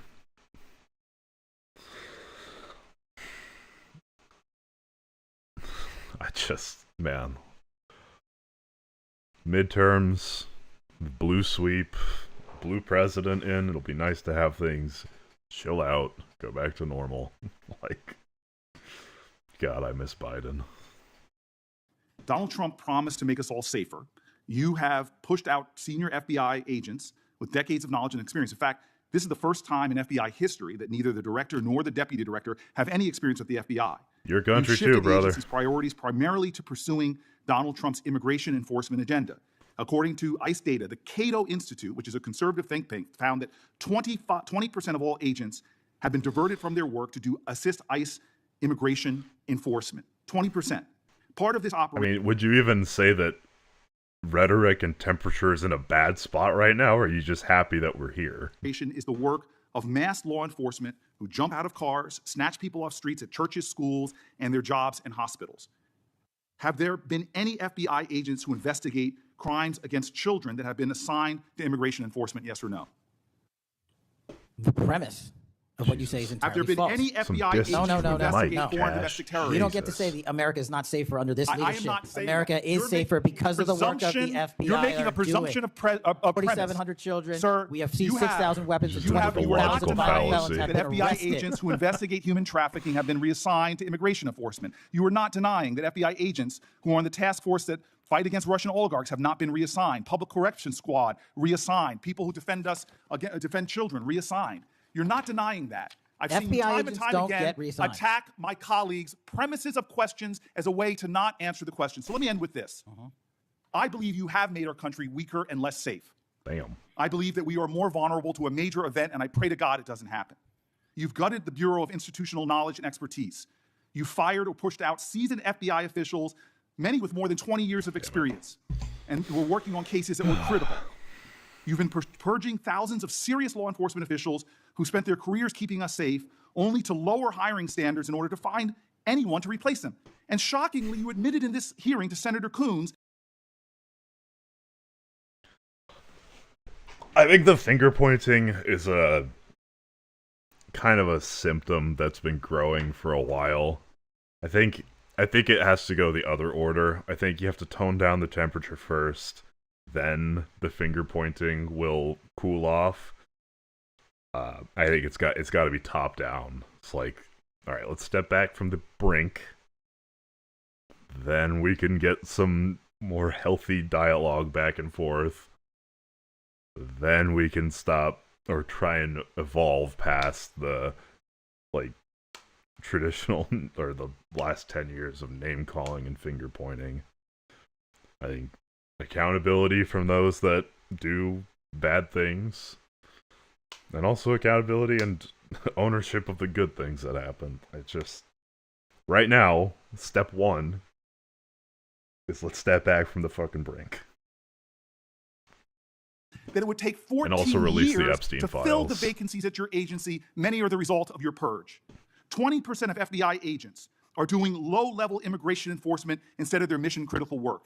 You've disbanded entire task forces to stop election interference, foreign influence, public corruption. And who benefits from this? Well, corrupt people benefit from it. Criminals benefit from it. Vladimir Putin benefits from it. And it really makes me wonder who you're looking out for. It makes me think we can't trust you as a nation.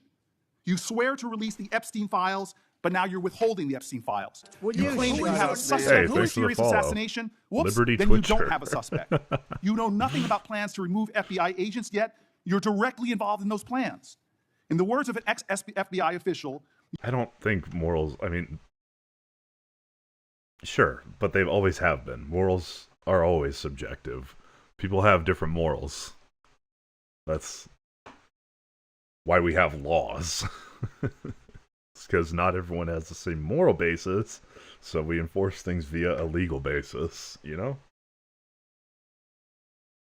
Now, we can argue over whether things are distasteful or not, but again, as long as it's not, like, killing each other or in violation of any laws, it's all relatively hunky-dory. you are overseeing, and I quote, generational destruction of the nation's premier law enforcement agency. Mr. Patel, in just 8 months, you have assaulted the institutional integrity of the FBI. But I know FBI... Yeah, we have successfully toned down the temperature.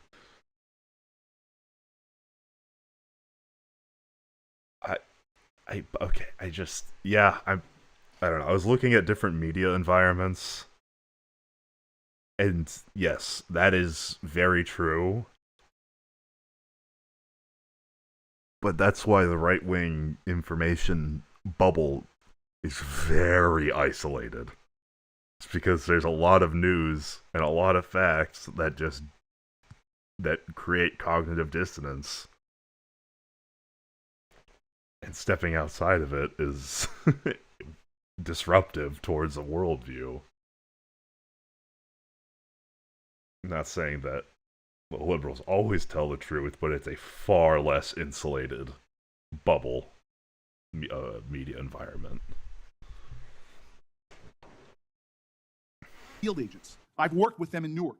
No matter how truly bad you are, you can't undermine the legacy of agents who fight every day to keep us safe, but you can tarnish the integrity of the agency and undermine the agency's capacity.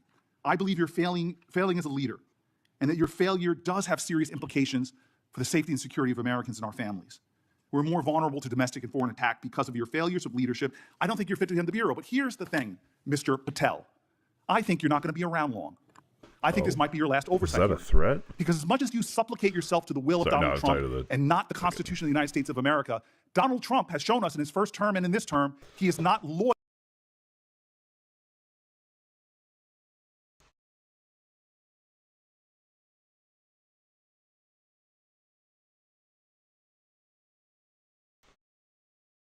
Never any substance.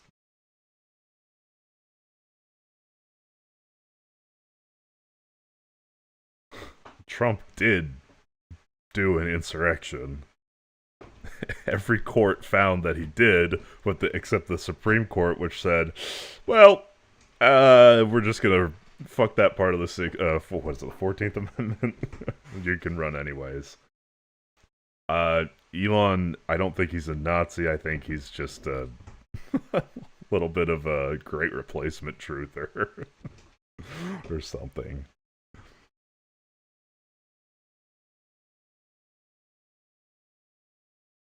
Okay, yeah, just don't live... Again, this is a big problem, and this is...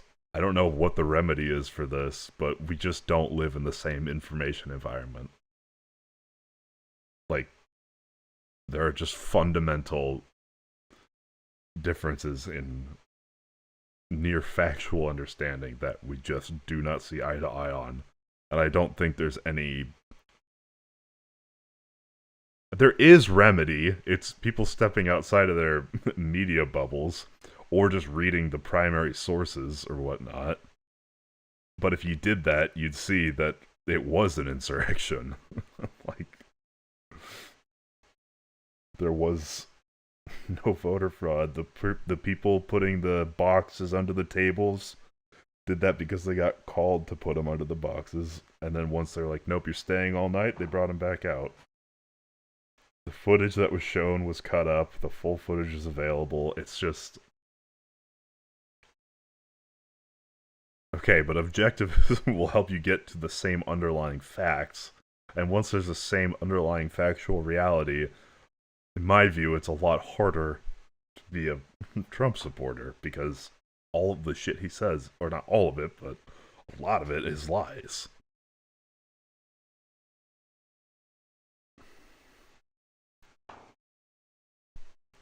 To people like you. He will cut you loose. This may be the last time I have a hearing with you because I don't think you're long for your job. But I'm going to tell you this. I pray for you. I pray for you that you can step up and defend your oath, defend the Constitution, and do a much better job. Trump got elected because people didn't like their economic situation.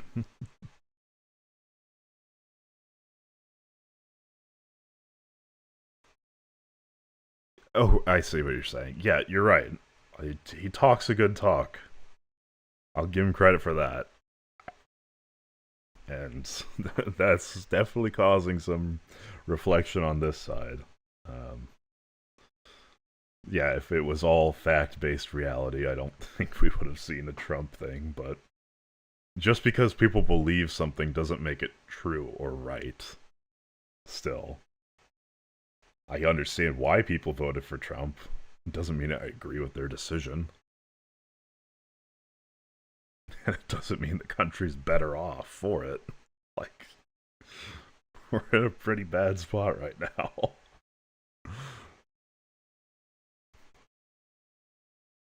Of defending this country. Thank you, Mr. Chairman. Do you want to say anything? Yes, at this sir. point? That rant of false information does not bring this country together. If you want to work on bringing this country, it's my time, not yours. My God. If you want to talk about dividing this country, it is my I follow time. you on your social media posts that It is tear my this country time apart. to There address should be a your unifying- falsehoods. Oh, You are an you can try embarrassment all to the you division want in this to country. not It take is my responsibility time. for what You you had have your said. time. Sir, you're Your making a time is mockery of this over. committee. Sir, you don't tell me my time is over. You The know how people far of New we've Jersey come tell me since what you my time is. Senator- You can't lecture me. You can tell me Sir, my time's over. You may be the target of I'm the not FBI, going anywhere. but I am not afraid of you. Mr. Chairman. Not afraid of you. Mr. Chairman, point of order. Alright, that's what I wanted to watch. I also want to watch... There's a Piers Morgan panel that I heard is pretty unhinged. So, let's see. These people. Yes, this one. Jasmine Crockett or Maxine Waters or Chuck Schumer, AOC or Bernie Sanders, all. Alright, let's take a vote. Do we want to skip to the Destiny part, or do we want to watch the whole thing with, what's his name? Cornel West?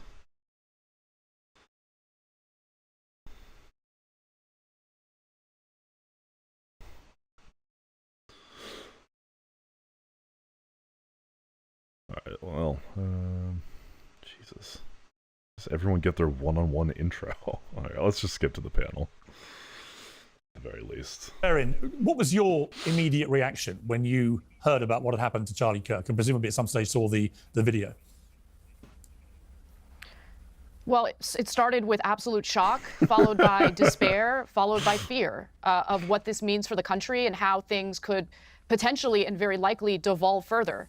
You know, Charlie and I had multiple debates and conversations, and what I really appreciated about Charlie, and I've said this multiple times, was that even though we had disagreements, Is she full Republican he had a huge now? platform and was inviting to people like me to make my case to a completely different audience about my point of view, why I believe things that I believe, and that's what is supposed to make I haven't America watched great.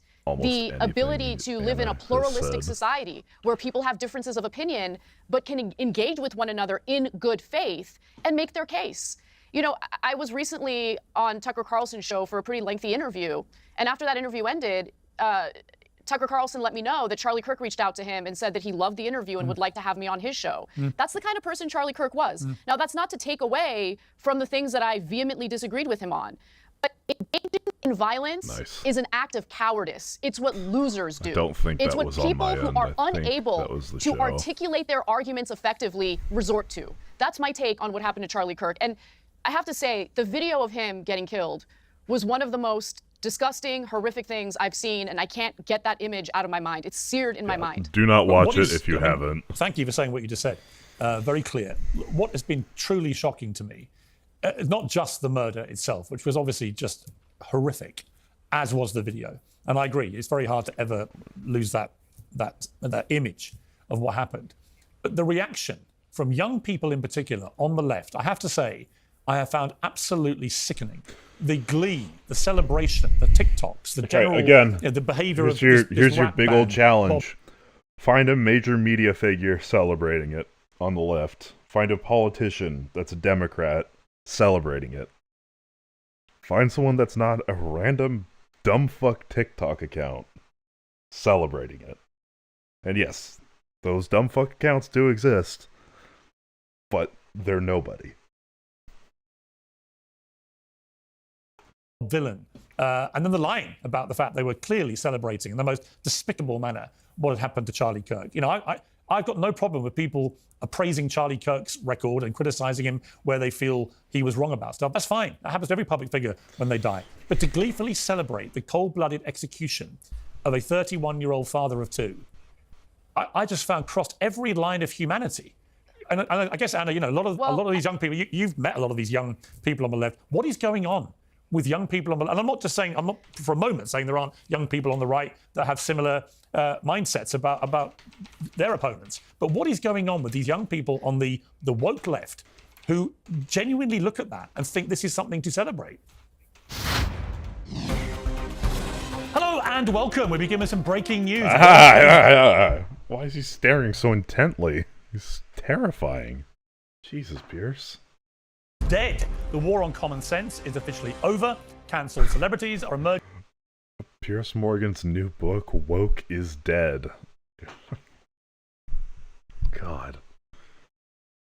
Do you think in like 10 years we'll still be hearing about woke? God. From Twitter jail. Virtue signaling has been outlawed under punishment of mass ridicule. Alright, here's how I'm going to do this for anyone who's in chat. I want to do messaging. This is for people whose goal is to tone down the fucking violence. I'm going to do it from my end, which is dem to dem, or I guess left to left, left to center, left to right. What to say to communicate the plan to move forward to chill things out. If we have any centrists in chat, I'd appreciate to know that. We have people that celebrate it. How do we, what do I gotta say to have you hop on the train for condemning this and having this not happen moving forward? Yeah. We are finally free to call a spade a spade. So what was the cause of death? How did the silenced majority finally win? And what exactly is going to take its place? Woke is Dead is my definitive story on the rise and fall of woke, as well as the common sense heroes and PC villains who have dominated news and culture across 10 years of madness. It's also my personal roadmap back to a less divided world. A world where we can agree to disagree, where debate triumphs over censorship, and where common sense is king. You will be shocked by how much you agree with me.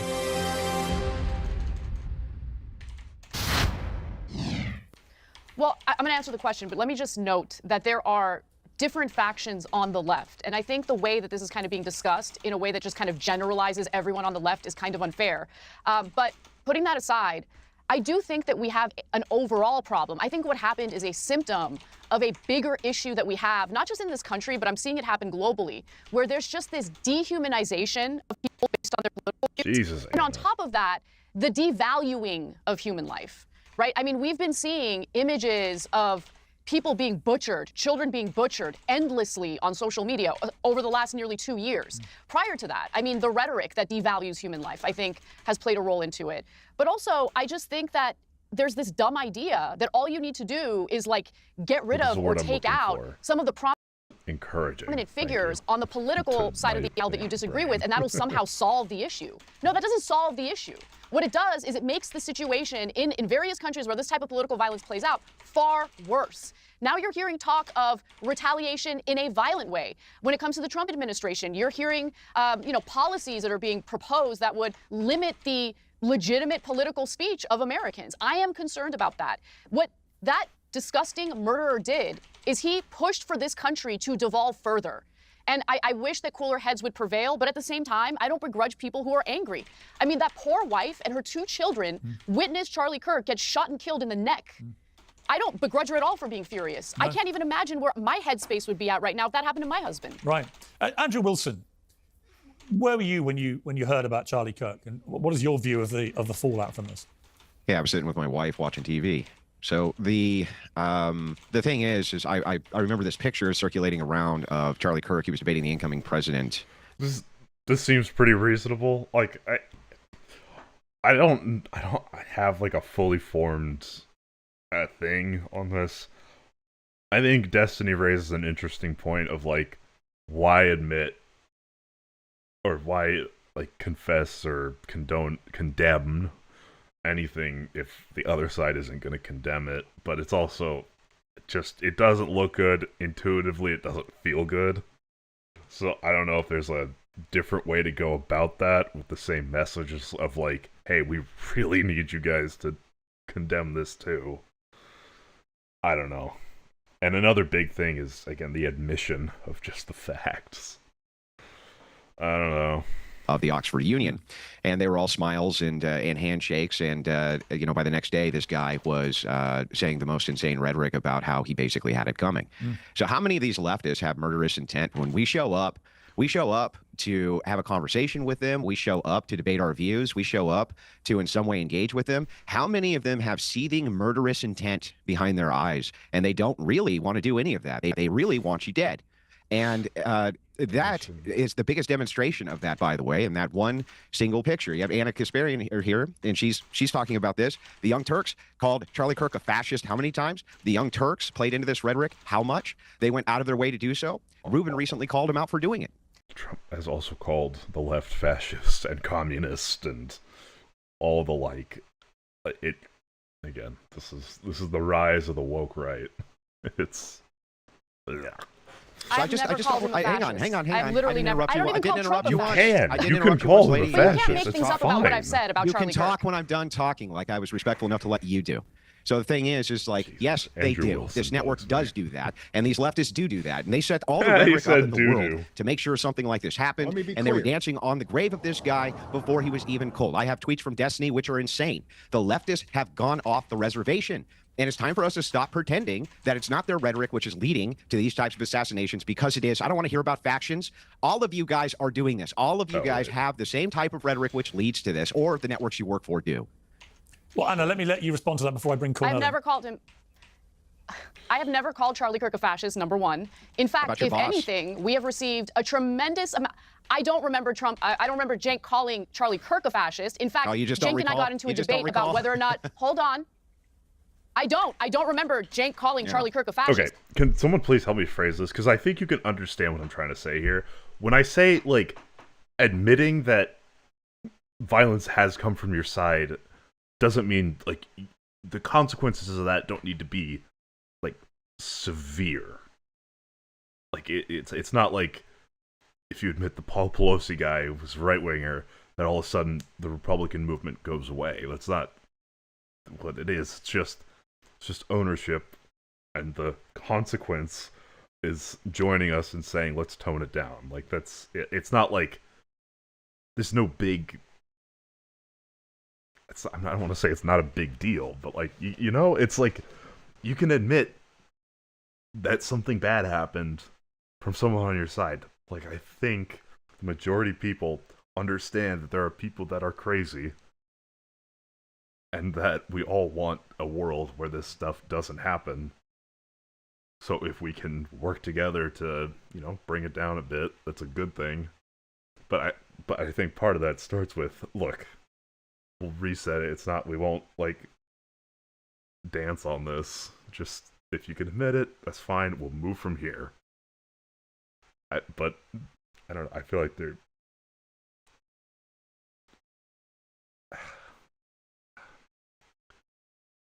So I wonder if that plays a big part in it, of people thinking, well, if I admit this, then that undoes everything. And so, like, holding on to not admitting any of it, like the J6 stuff, it's like, look, it's been over and done. If you admit it, nothing really changes except a sigh of relief, and not kumbaya, but just a greater understanding between the left and the right. Yeah. I don't know. I need a snappy way to say that. There's no consequence of the things happening. Or I guess there's no shame in owning it, as long as we move to be better. Yeah. He called Trump a fascist, and he and I got into a debate about that. But to lump in everyone on the left together, I don't agree with Destiny on anything these days. Destiny is totally unhinged in his rhetoric, 100%. I have been critical of Charlie Kirk's political views, but going around referring to people as Nazis, turning the temperature up, I did not engage in that. So I just want you to at least be fair about what I've actually said about Charlie There's no Kirk. actual reason for us to believe leftists at this point. It's very clear that while they come out with a handshake and wanting to have these conversations they claim, right? In reality, what they're doing is they have murderous intent, and they'll celebrate you the day that you die. The next day, they'll go after your wife. Thousands of social media accounts going after her wife, or this guy's wife, after she made a speech about her poor husband. Yes, it is your side that's doing that. Like it or not, it's your side that's doing that. There's no equivalency between the right and the left on this. Yeah, okay, fine. You're not a leftist. I'm sorry. Are you on the left wing? Are you a Democrat? Are you more of a Democrat than you are a Republican? Do you move towards those types of issues? I'm not a Democrat. I actually registered as an Andrew Wilson is frustrating. independent. Fine. You register as an independent. Come on, you gotta at least know what my views are if you're going to attack me. All right, let me bring in. All right, She's making her way to the right, dude. What do we think? She is. So I think one of the things I looked at in the comments is like, Anna gives so much, and then they don't give her an inch, or they don't give her any grace for it. And I want to see if that's the case, because then it makes Destiny's argument a lot stronger. Because it's like, okay, if we roll over, they're going to attack us. If we fight, they're going to attack us. We might as well stand up for ourselves. We'll see. I've been attacked by the left over the last 3 years. All right, let me bring in. No. I've been attacked by the left. No, let me just at least address that. I've been attacked viciously by leftists over the last 3 years because of the fact that I want to engage in this type of dialogue, because of the fact I was willing to sit down with Charlie Kirk and with Tucker Carlson and Ben Shapiro. I'm willing to have conversations, and I don't go around labeling people as fascist and racist and Nazis just because I disagree with them. Just the organization. Again,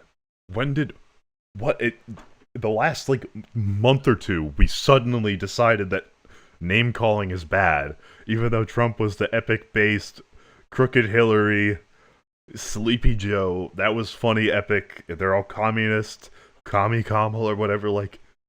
And then now it's mean. Now it's mean. And Anna's just biting that. I don't. At least understand what my political views are. Listen.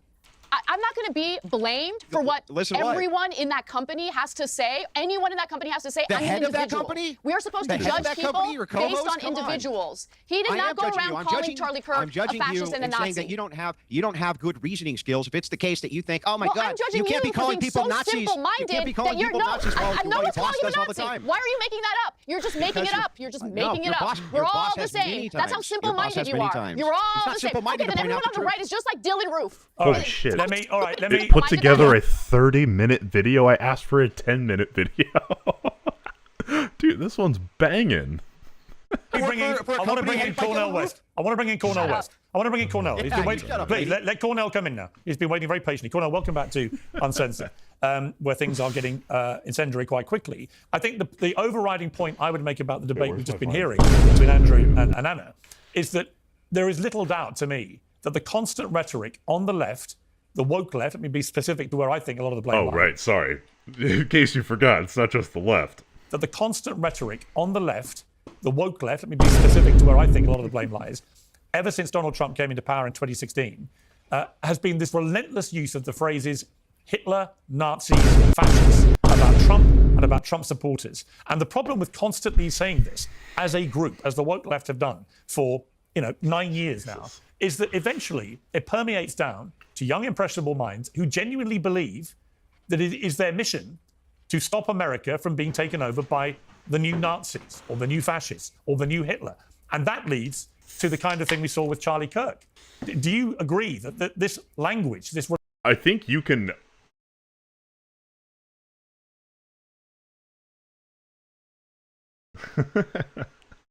Hi, Nightbird.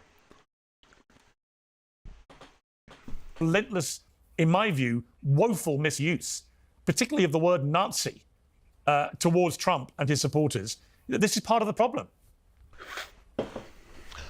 Well, I think part of the deeper problem, though, Brother Pierce, is that the organized greed and weaponized hatred and routinized indifference toward the vulnerable has come together in such a way that it has eroded the sources of character formation, so that integrity, honesty, decency... Oh, okay. So now that we've moved away from the actual writing and trying to come up and think, and we move towards slop, now everyone's chatting. I know what you are, motherfuckers. Fine. We won't do real politic anymore. See, and self-critical sensibilities of individuals and groups is more and more disappearing. So you end up with because hatred itself is promiscuous, just like greed, just like indifference toward the suffering of others. It's promiscuous. It will lie with the left, right, center. It lies with Christians. It lies with Muslims. It lies with Jews. It lies with Buddhists. It lies with Hindus. And human beings were so wretched in the first place. If we don't undergo some kind of spiritual and moral cultivation, we end up falling back on greed and hatred and indifference. And I mean, the American empire at this moment is one in which the lethal combination of the hatred and the greed and the indifference generates very much the exchange that we just saw. You see, this brother right here says, well, all leftists want to see me dead. Well, I'm a leftist. I don't want to see you dead. I'm a Christian. You call Trump's administration a neo-fascist movement, you lunatic. You people yes, have indeed. gone out You're of your absolutely way. right. You have gone out of your way. No, let me make the to do case. everything Let possible me make to the cultivate case. this. Let me make the case. Oh, yeah, Will you just allow made me to your speak, case. brother? Come You on, just man. made your Come on. case. No, you haven't made the case. If you think I've made the case, then you're not understanding. Like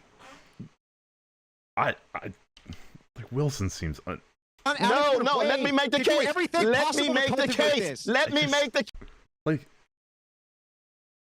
You can call someone fascist without wishing for their death.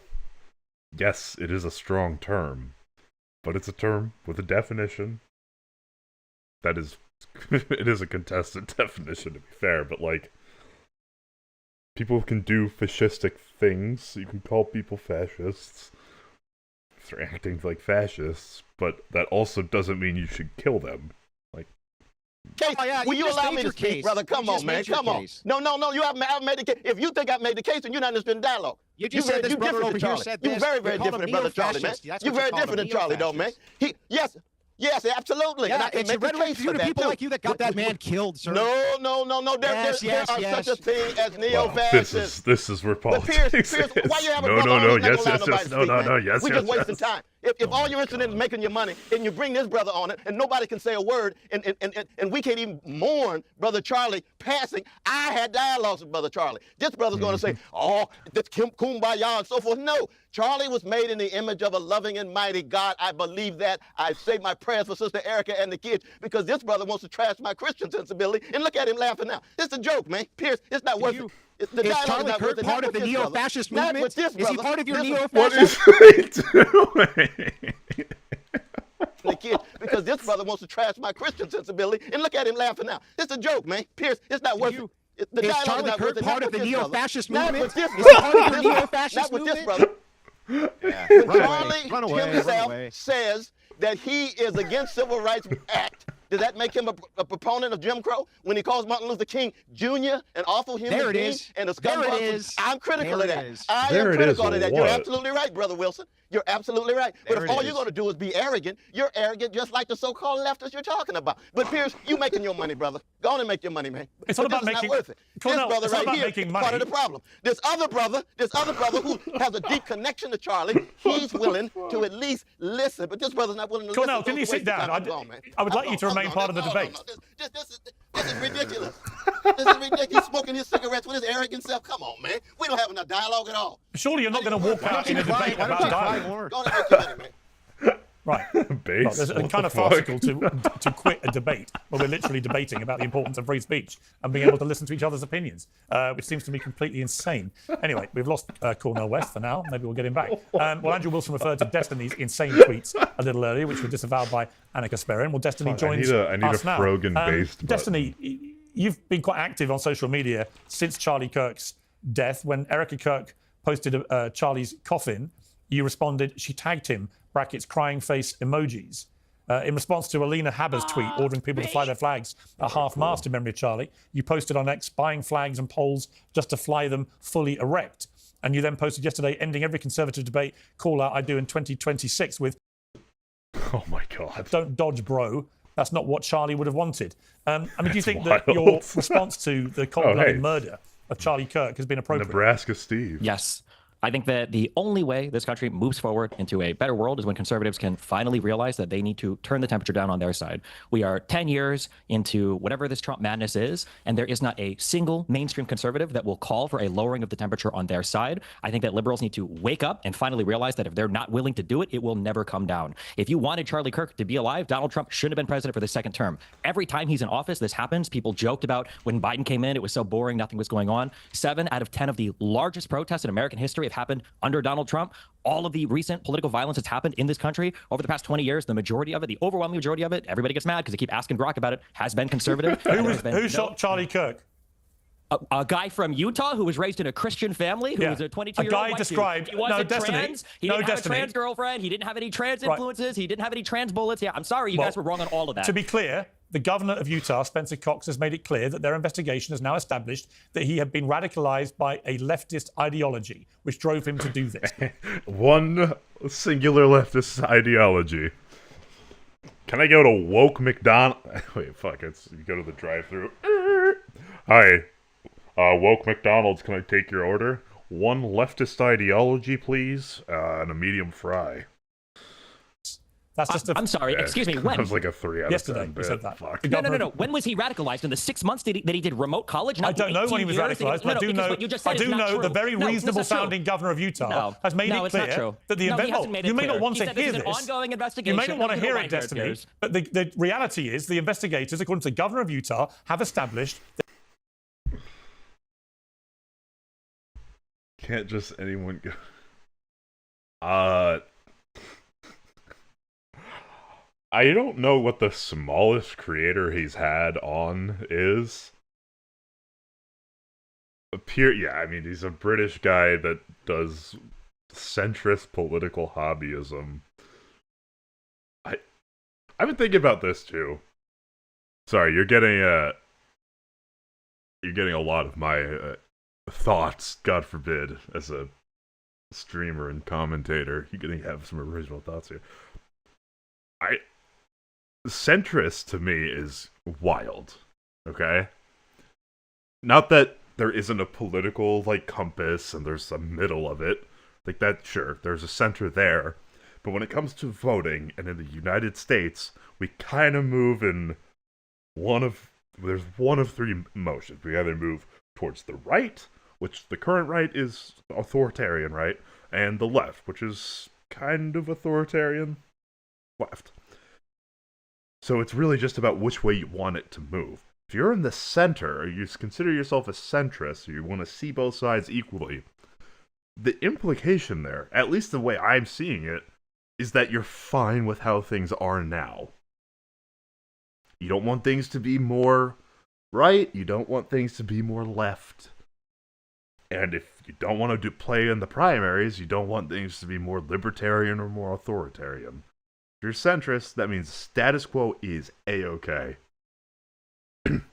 It's legit, I swear. Beedley can confirm. Or you can look at old YouTube videos, maybe. I'm not doing a voice changer. If I was doing a fake voice to go lower, I would go and talk like this. I don't know if that got picked up, but... He was radicalized to a leftist ideology that drove him to murder Charlie Kirk. Now, let me just ask you. That's just not true. Let me just There's ask no you. way well, to deal with it. Okay, You're living in a accusing the delusional governor of fantasy. lying. Yeah. That's your prerogative. But Sure. if it turns out to have been somebody with a leftist ideology who wanted to shut up Charlie Kirk, would you condemn that? I won't condemn anything until the President of the United States can go on air and say, all of us need to calm down. So you won't condemn the murder of Charlie Kirk? Oh, that would be so wonderful. Imagine just having the ability to make people shit themselves.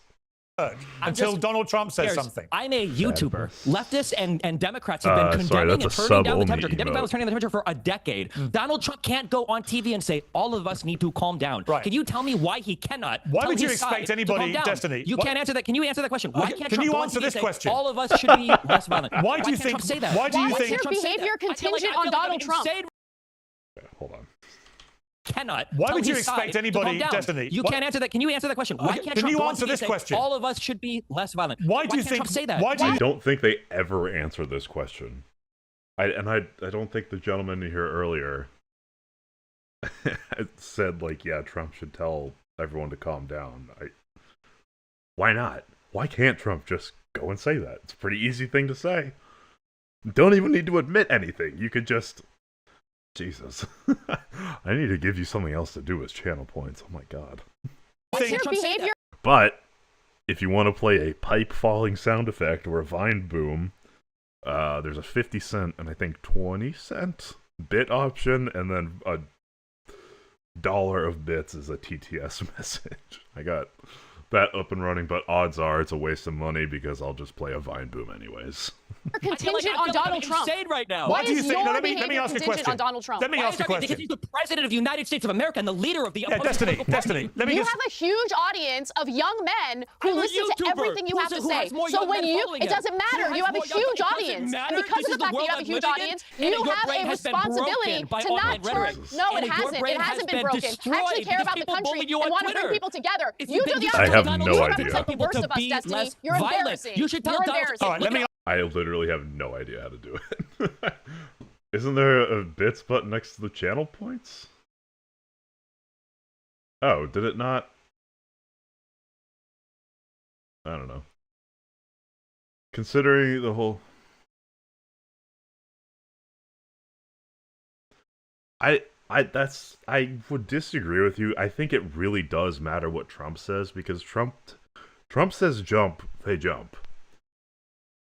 Even as just a sign of good faith and coming to an understanding against political violence.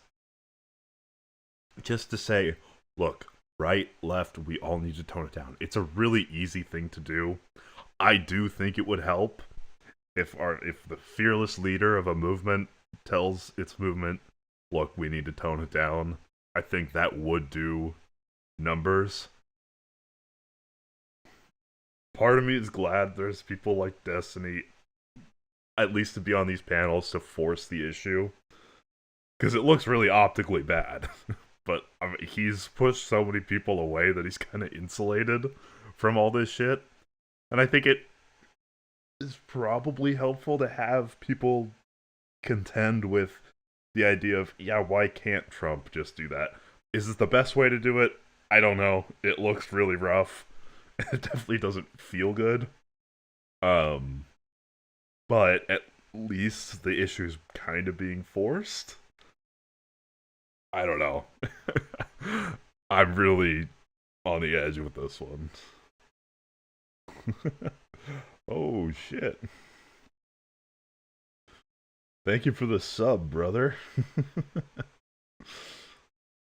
Hell yeah. Oh my god. I just fucked up my whole layout. Hold on. Sorry, gents. Hold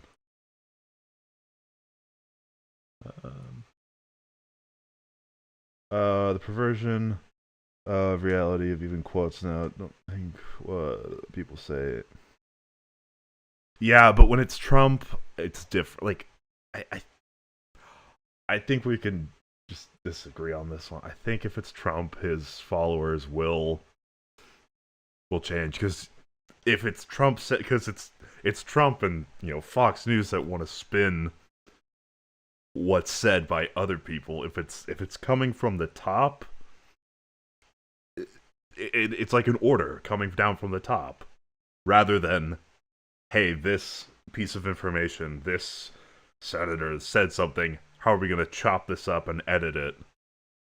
Instead, it's the person it's being edited for saying something to everyone. The Fox dude. Yeah. I don't know. And if he just said it on Fox, there'd be a ton of people listening to it directly. I don't know. I'm trying not to be doomer. I'm worried, but I'm not doomer yet. Ask Destiny a question. Watch how easy this is. Hang on, don't all shout at once, please. If Donald Trump were to come out Destiny, and say, hey, we should all be less violent, Destiny, I have no problem saying I have one question for you, Why Destiny. can't conservatives do that? Why can't conservatives do that? Destiny, I have a question for you. Why do you think, in your campaign for everyone to dial down the temperature, why do you think that mocking the grieving widow... Yeah, I agree. He did lose a lot of credibility with the right on the Epstein stuff. I don't know if it was... I don't necessarily say most... I'd say maybe 25% took that seriously. Oh yeah, Jack Posobiec, isn't he he's a Russian asset? Hold on. That's why I want to build up an audience by the time midterms come along and get people to put posters like this everywhere with senators, Congress, or like representatives that voted to withhold the Epstein files.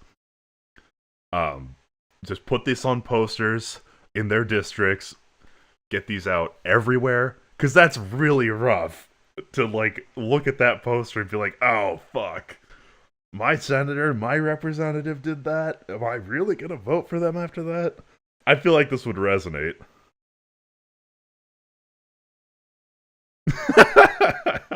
That's a good message. I like that. Charlie Kirk, when she posts an image of her at the coffin side. Why do you think that constitutes turning down the temperature? You can't turn down the temperature on your own. The president of the United States is not the temperature. able You're to... mocking his widow. You're mocking his widow. We've had multiple political assassinations over the past year. What do you mean it's turning up the temperature? Why did you mock his widow? Online Why did you mock his widow? Because she's being used as a political weapon right now for conservatives to continue. What do you mean, wow? She's literally doing... Her husband just got murdered. On email. Yeah, and she's using it to drive up recruitment for and you can't even condemn the murder. You won't condemn it. Can't even tell his side You're to so turn the temperature deranged down. about Trump that you cannot condemn the murder because you're waiting for Donald Trump to say something. Off of it. All right, let me bring in Jack. I feel like if I add an outline, it'll just look like impact font, and it'll look like a meme. Let me bring in Jack Posobiec. I gotta say, there's still no answer to that question, Piers. You can't say, which question? Why can't Donald Trump simply go on TV and say we all need to turn it down, like Biden could, like Obama could, like the Clintons could, like Kamala could? Why not? Why can't you condemn the murder of Charlie Kirk? It's unbelievable. I'm not the president. Why can't you condemn the murder of Charlie Kirk? Unbelievable to me. Why can't you condemn the murder of Charlie Kirk? Because it wasn't my side that caused it. It should be yes, the one it was. That is driving up it actually the was your side that caused it. It was your side. This guy was raised in a white Christian household. He was a radicalized leftist ideology. He wasn't radicalized by leftism at blue all. On no blue. proof of that whatsoever. That's what the investigators are saying. Was a conservative, just like the people that firebombed Shapiro's house was a conservative, just like all the J6ers were Maybe conservative, just like the Proud Boys were conservative. Every single one of these. Oh, he speaks.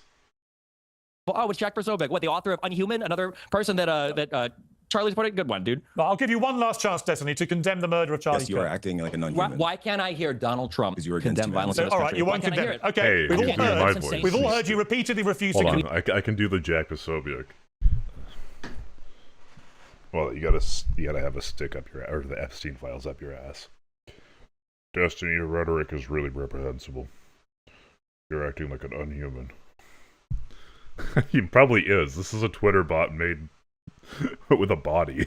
You've heard Donald Trump refuse to condemn it too. For some reason, the leftists on YouTube are a bigger deal. Unbelievable. Yeah, what's incredible is you don't have the basic humanity to condemn it. You'd rather taunt his widow. I find that sickening. Jack Posobiec. I find it sickening that when people are getting killed in the country...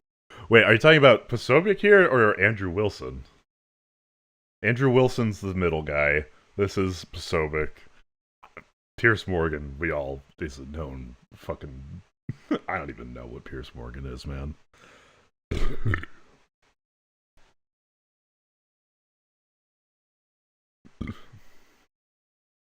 Oh, fuck. Alright. I'm gonna let this ride for a bit. I've been interrupting a lot. God forbid streamers talks. The president of the United States on Fox and Friends when they're begging him. What do you say to your followers that want revenge? He says, I don't know. All the elections are rigged. It's the radical Democrats. That's insane to me. And then the fixation is, well, who on Twitter and YouTube isn't condemning the violence? All right, Jack Piers, you have a great example here of the type of cancer I'm talking about, where when you present direct information, they refuse, they obfuscate, they refute, they say it's not true, they lie. You could see from the bullet casings, you could see from postings, you could see from everything out there that it's very clear what happened here.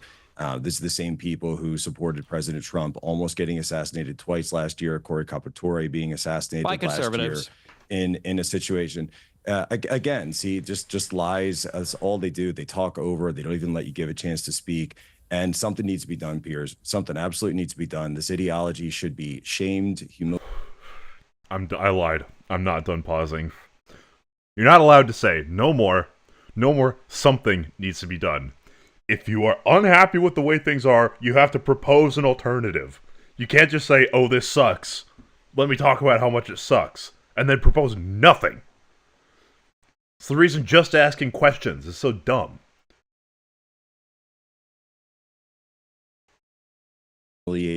Driven from the public discourse. I mean, you've got people who are completely dissociated with humanity because all they care about clicks, YouTube streams, and likes. Go to the casket. Go to the gravesite. Go talk to the widow. You know, I don't even know how to Destiny versus Erica Kirk, who's completely lost all touch with reality. Yeah, I mean, Anna. What's Jack's answer to why can't the president say we should all be less violent? Right.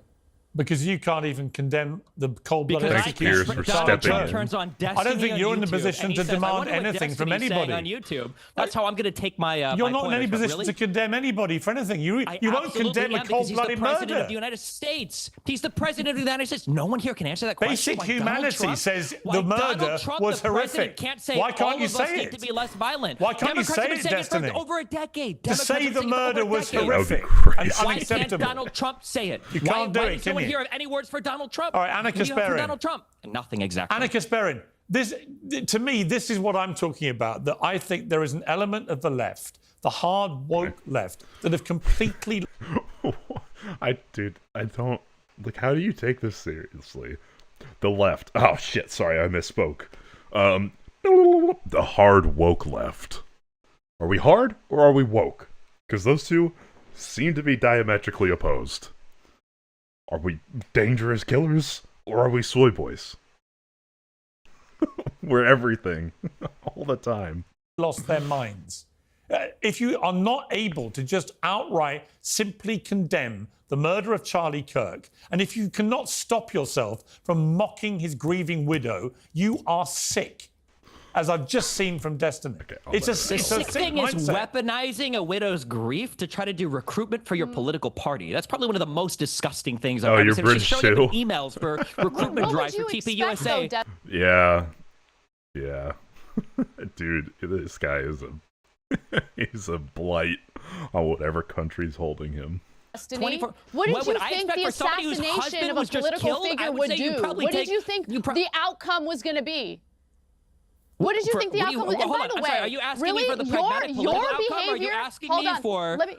Hey, how about take it easy on the Adderall? Take it easy on the Adderall, and let me answer the question that Pierce asked me. You must have been really bullied today, I my guess. Behavior, Anna speak, please. My behavior is not reliant on how anyone else behaves. Every morning I wake up and I make decisions about how I choose to react or respond to things.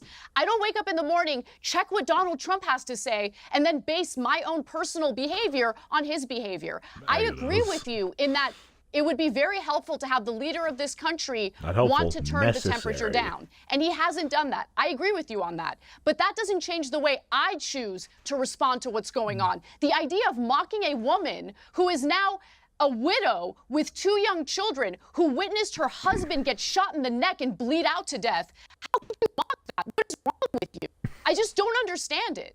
That's it. I don't understand it. I don't understand you, Destiny. You have so much hatred in your heart, and at the same time, you it's such a simple thing. If you're going to weaponize somebody's grief against the other party, well, then of course people have a right to fight back against it.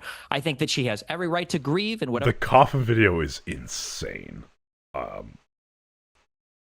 Yeah, that was weird. But the coffin video is whatever in comparison to the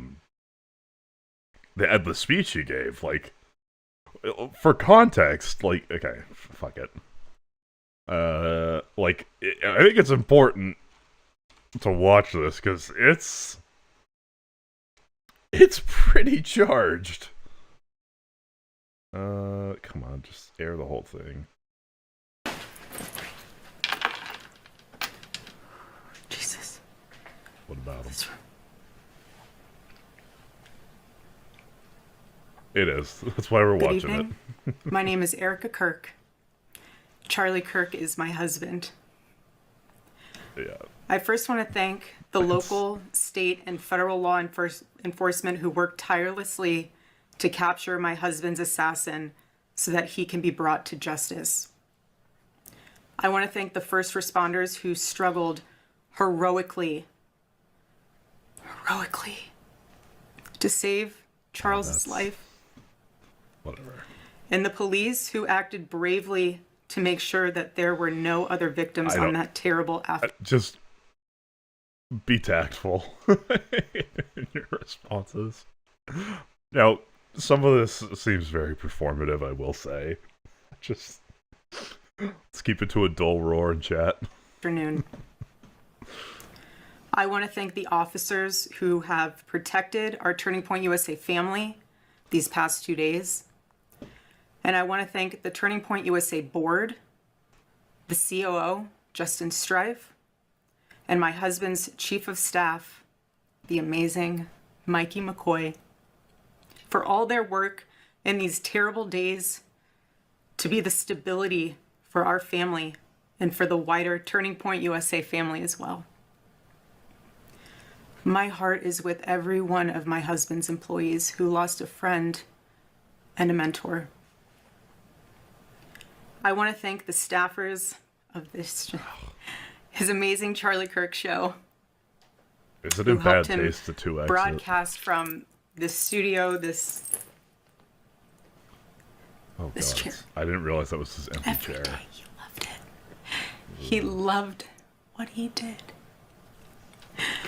I want to thank the millions of people who have shown their love for Charlie here in Phoenix, across America, and worldwide.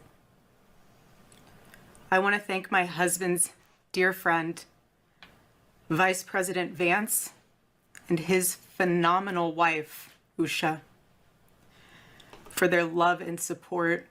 You guys honored my husband so well, bringing him home. You both are tremendous. I want to thank President Trump and his incredible family for the same. I don't know. Mr. President, my husband loved you.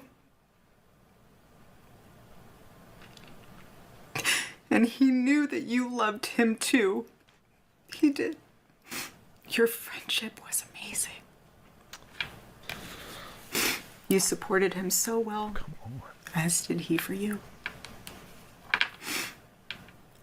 2 days ago, my husband, Charlie, went to see the face of his Savior and his God.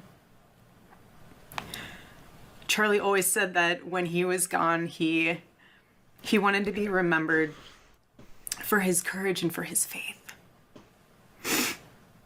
And one of the final conversations that he had on this earth, my husband witnessed for his Lord and Savior, Jesus Christ.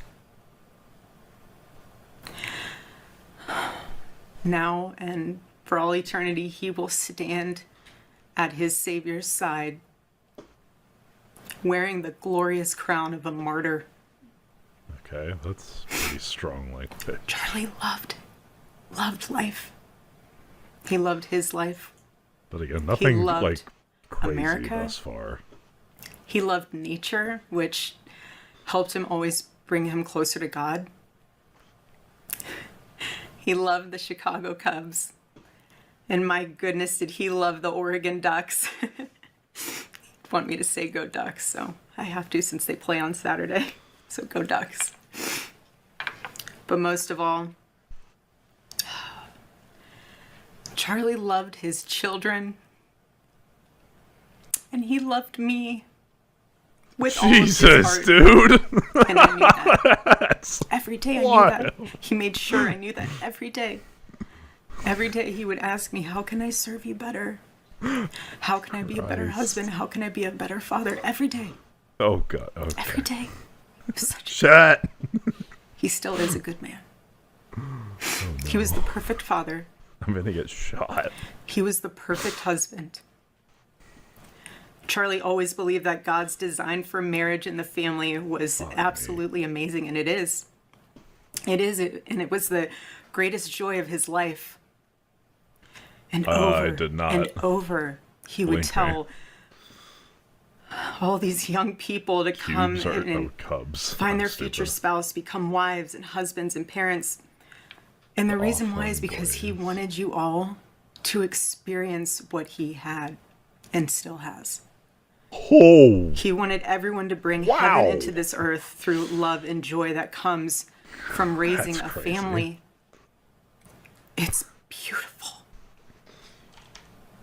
Charlie always said that if he ever ran for office, I know a lot of you asked if he ever was going to, but privately he told me if he ever did run for office that his top priority would be to revive the American family. That was his prayer. What was the name of the band? One of Charlie's favorite Bible verses was Ephesians 5, verse 25. Husbands, love your wives as Christ loved the church and gave himself up for her.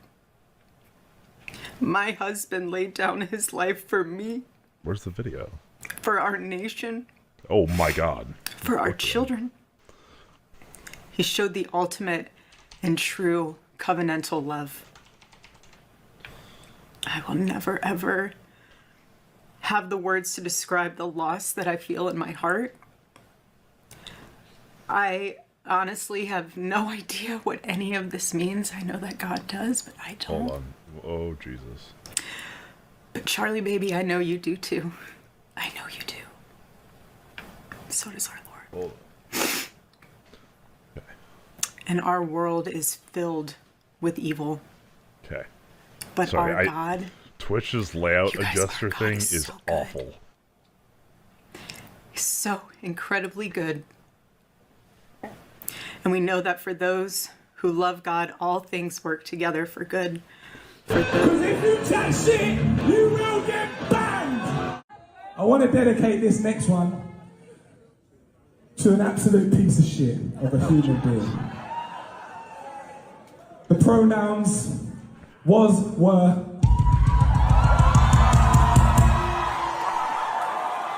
Yeah. Shouldn't be doing that. We should not be mocking and celebrating this. It's bad for everybody. It's bad for the left. It's bad for the right. It amps up the right, gives them someone to point to. Now, granted, they will find someone to point to no matter what, but we just don't need more fuel on the fire.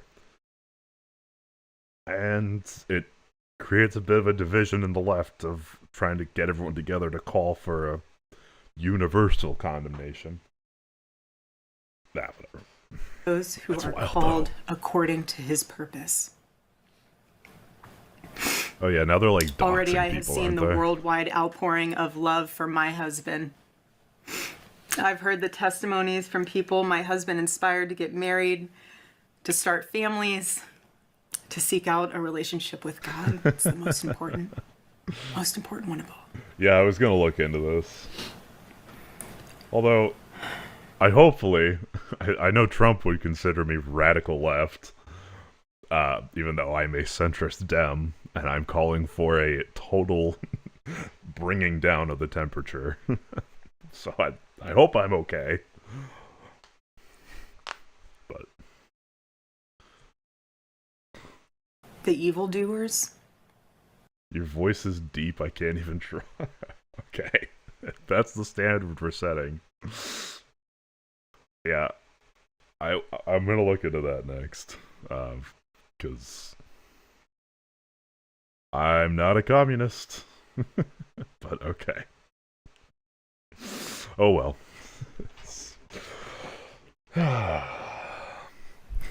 Responsible for my husband's assassination have no idea what they have done. Yeah, wait, hold on. I missed the actual important part of this. Responsible for my husband's assassination have no idea what they have done. They killed Charlie because he preached a message of patriotism, We have faith, no idea what we and of God's merciful Not love. we, but you know. But they should all know this. If you thought that my husband's mission was powerful before, you have no idea.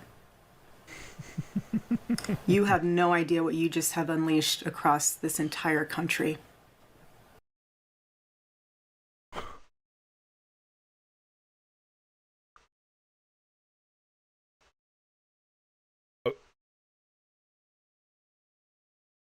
No, I'm not MAGA. I'm centrist Dem. I despise Trump, and I think you guys need to compel Trump to tell your side to tone it the fuck down, because we cannot have a functioning U.S. if people keep killing each other. In this world, you have no idea. You have no idea the fire. I'm not a fan of Hassan. I think he's harmful to Democrats. If he was more open to actually voting for Democrats, I'd be more okay with him, but he preaches anti-electoralism, and that's seems pretty unhelpful to everyone, in my view, so not a fan of that. I don't know. Destiny is optically rough. He makes some good points, but he's far more aggressive than I think is appropriate. His personal character is no good. But as far as politics go, he's an aggressive voice. Pretty good on factual correctness, but definitely beyond where I would want to be optically. That you have ignited within this wife. The cries of this widow will echo. But, he is right that she's up here trying to stoke the flames of people. I get it, she's a grieving widow, but, this is at a Turning Point thing. It's a Turning Point fundraiser. I don't know. Yeah, I forget who said this. It's look, you put this piece onto the board, it's now subject to... It might have been Destiny, actually. Or Lonerbox, I'm not sure. But, she stepped into the battlefield, and now she's...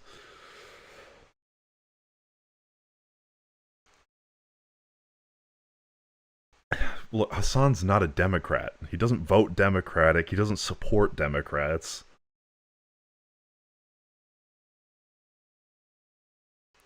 Oh God. Leave my boy alone. Around the world like a battle cry.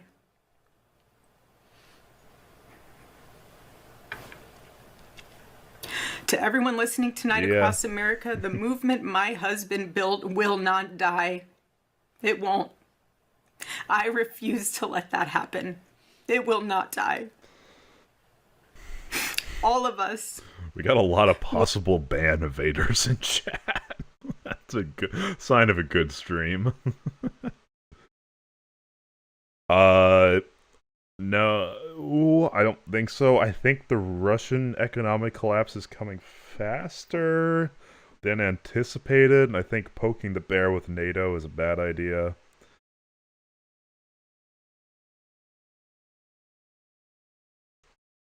Each side is fighting for the normie vote, doesn't matter.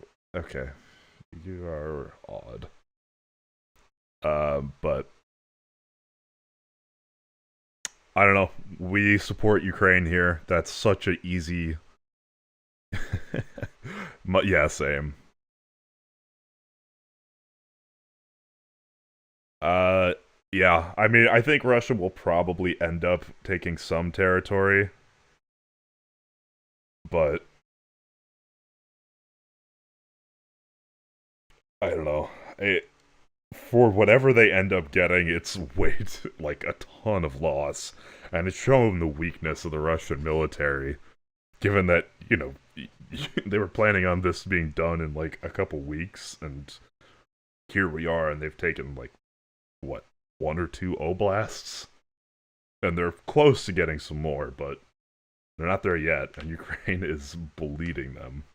It will. It will. Although I think Ukraine might recover a lot faster, because they now are, I think, the world leader in drone and drone defense technology. Seems like I get plenty of pushback, trust me. There's 100 of you that come in here every week. It's the same conversation. I'm just not 100% sure what you're saying in this one. Yeah. We had one of you earlier. Yeah, no, and that's a big point of frustration is for me. We should have gone full support of Ukraine early on. But alas, here we are now, giving them a trickle, and Trump being hot and cold on them, which is just rough because he wants to appeal to Daddy Putin. Sad times. My statement was simple. You're Dem, I'm Republican. We are fighting for power. We are fighting for... Oh, yeah. Okay, yes. Then, yes, that I agree with. I thought you were saying that Hassan was fighting for normie power. Because that's what we were talking about earlier. Okay, yeah. But yeah, no, we're both competing over the center and exciting our base.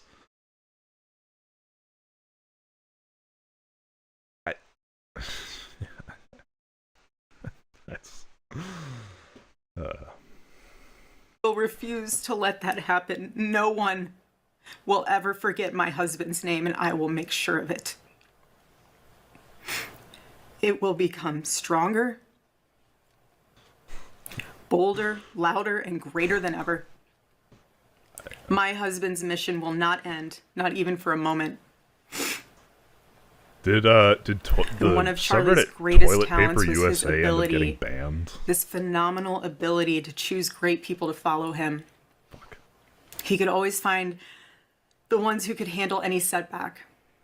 And it's almost like he knew. He could see it in you. Even when you couldn't see it in yourself, he just knew. He knew you could handle it. You thought you only had 5% left, and he knew you had 15. He knew you were ready to go that extra mile even when you didn't. He always challenged people around him to work harder and to be better. He never gave up.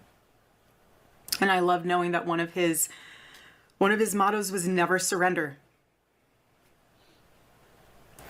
So I want to tell you that we'll never surrender. We never will. Ever. Ever. Our campus tour this fall will continue. There will be even more tours in the years to come. America Fest here in Phoenix. I know you're being tame. I can see the tag possible ban evader. So please continue to be tame, if not tamer. This December will go on. It will be greater than ever. The radio and podcast show that he was so proud of will go on. And in a world filled with chaos, doubt, and uncertainty, my husband's voice will remain. Yeah, I saw. And it will ring out louder and more clearly than ever. And his wisdom will endure. Fuck this. My favorite. Crosswords. My favorite too, but my husband's favorite. Okay, that's supposed to be the Favorite word in the English language. So let's go back to this. Whatever way she wants, but when that grief is going to be weaponized to do recruitment, political recruitment. Okay, so back to this. Candace Owens only took 1 day off from the grift. It means evading a ban from Twitch, most likely. I don't know. Are you a usual in this chat? You remind me of but all natural without the voice mode. It's kind of hot, TBH, to be spoken down by such. I do not want you dead. I want us to look each other in the eye, shake hands, and look at the world and say, look, we don't want to live in a violent country. We don't want to live in a country where political violence is the norm. I wish you no harm. And I just wish that the president could say that as well. Yeah, I wish nobody harm. I want to lower the temperature. I have no hatred towards conservatives. Some confusion. Some frustration, sure.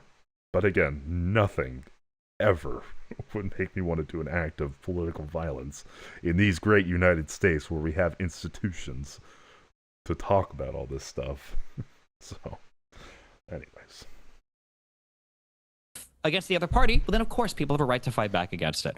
I think that she has every right to grieve in whatever way she wants. But when that grief is going to be weaponized to do recruitment, political recruitment, and further radicalization of the other side, then of course No, it just broadly, I'm not here to debate every conservative or MAGA position. Conservative positions I get.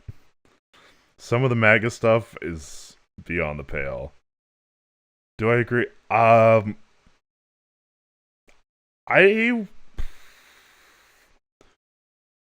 going to have to get back to you on that one because I really don't know. I think it is good that he's forcing the issue and focusing on why can't Trump say, like, disavow. Granted, he does a lot of flack and a lot of morally not great stuff.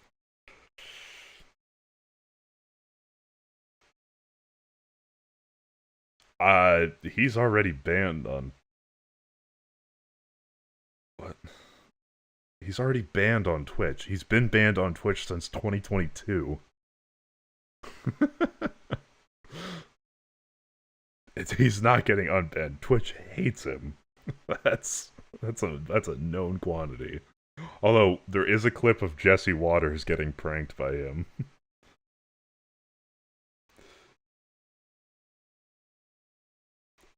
I just disagree.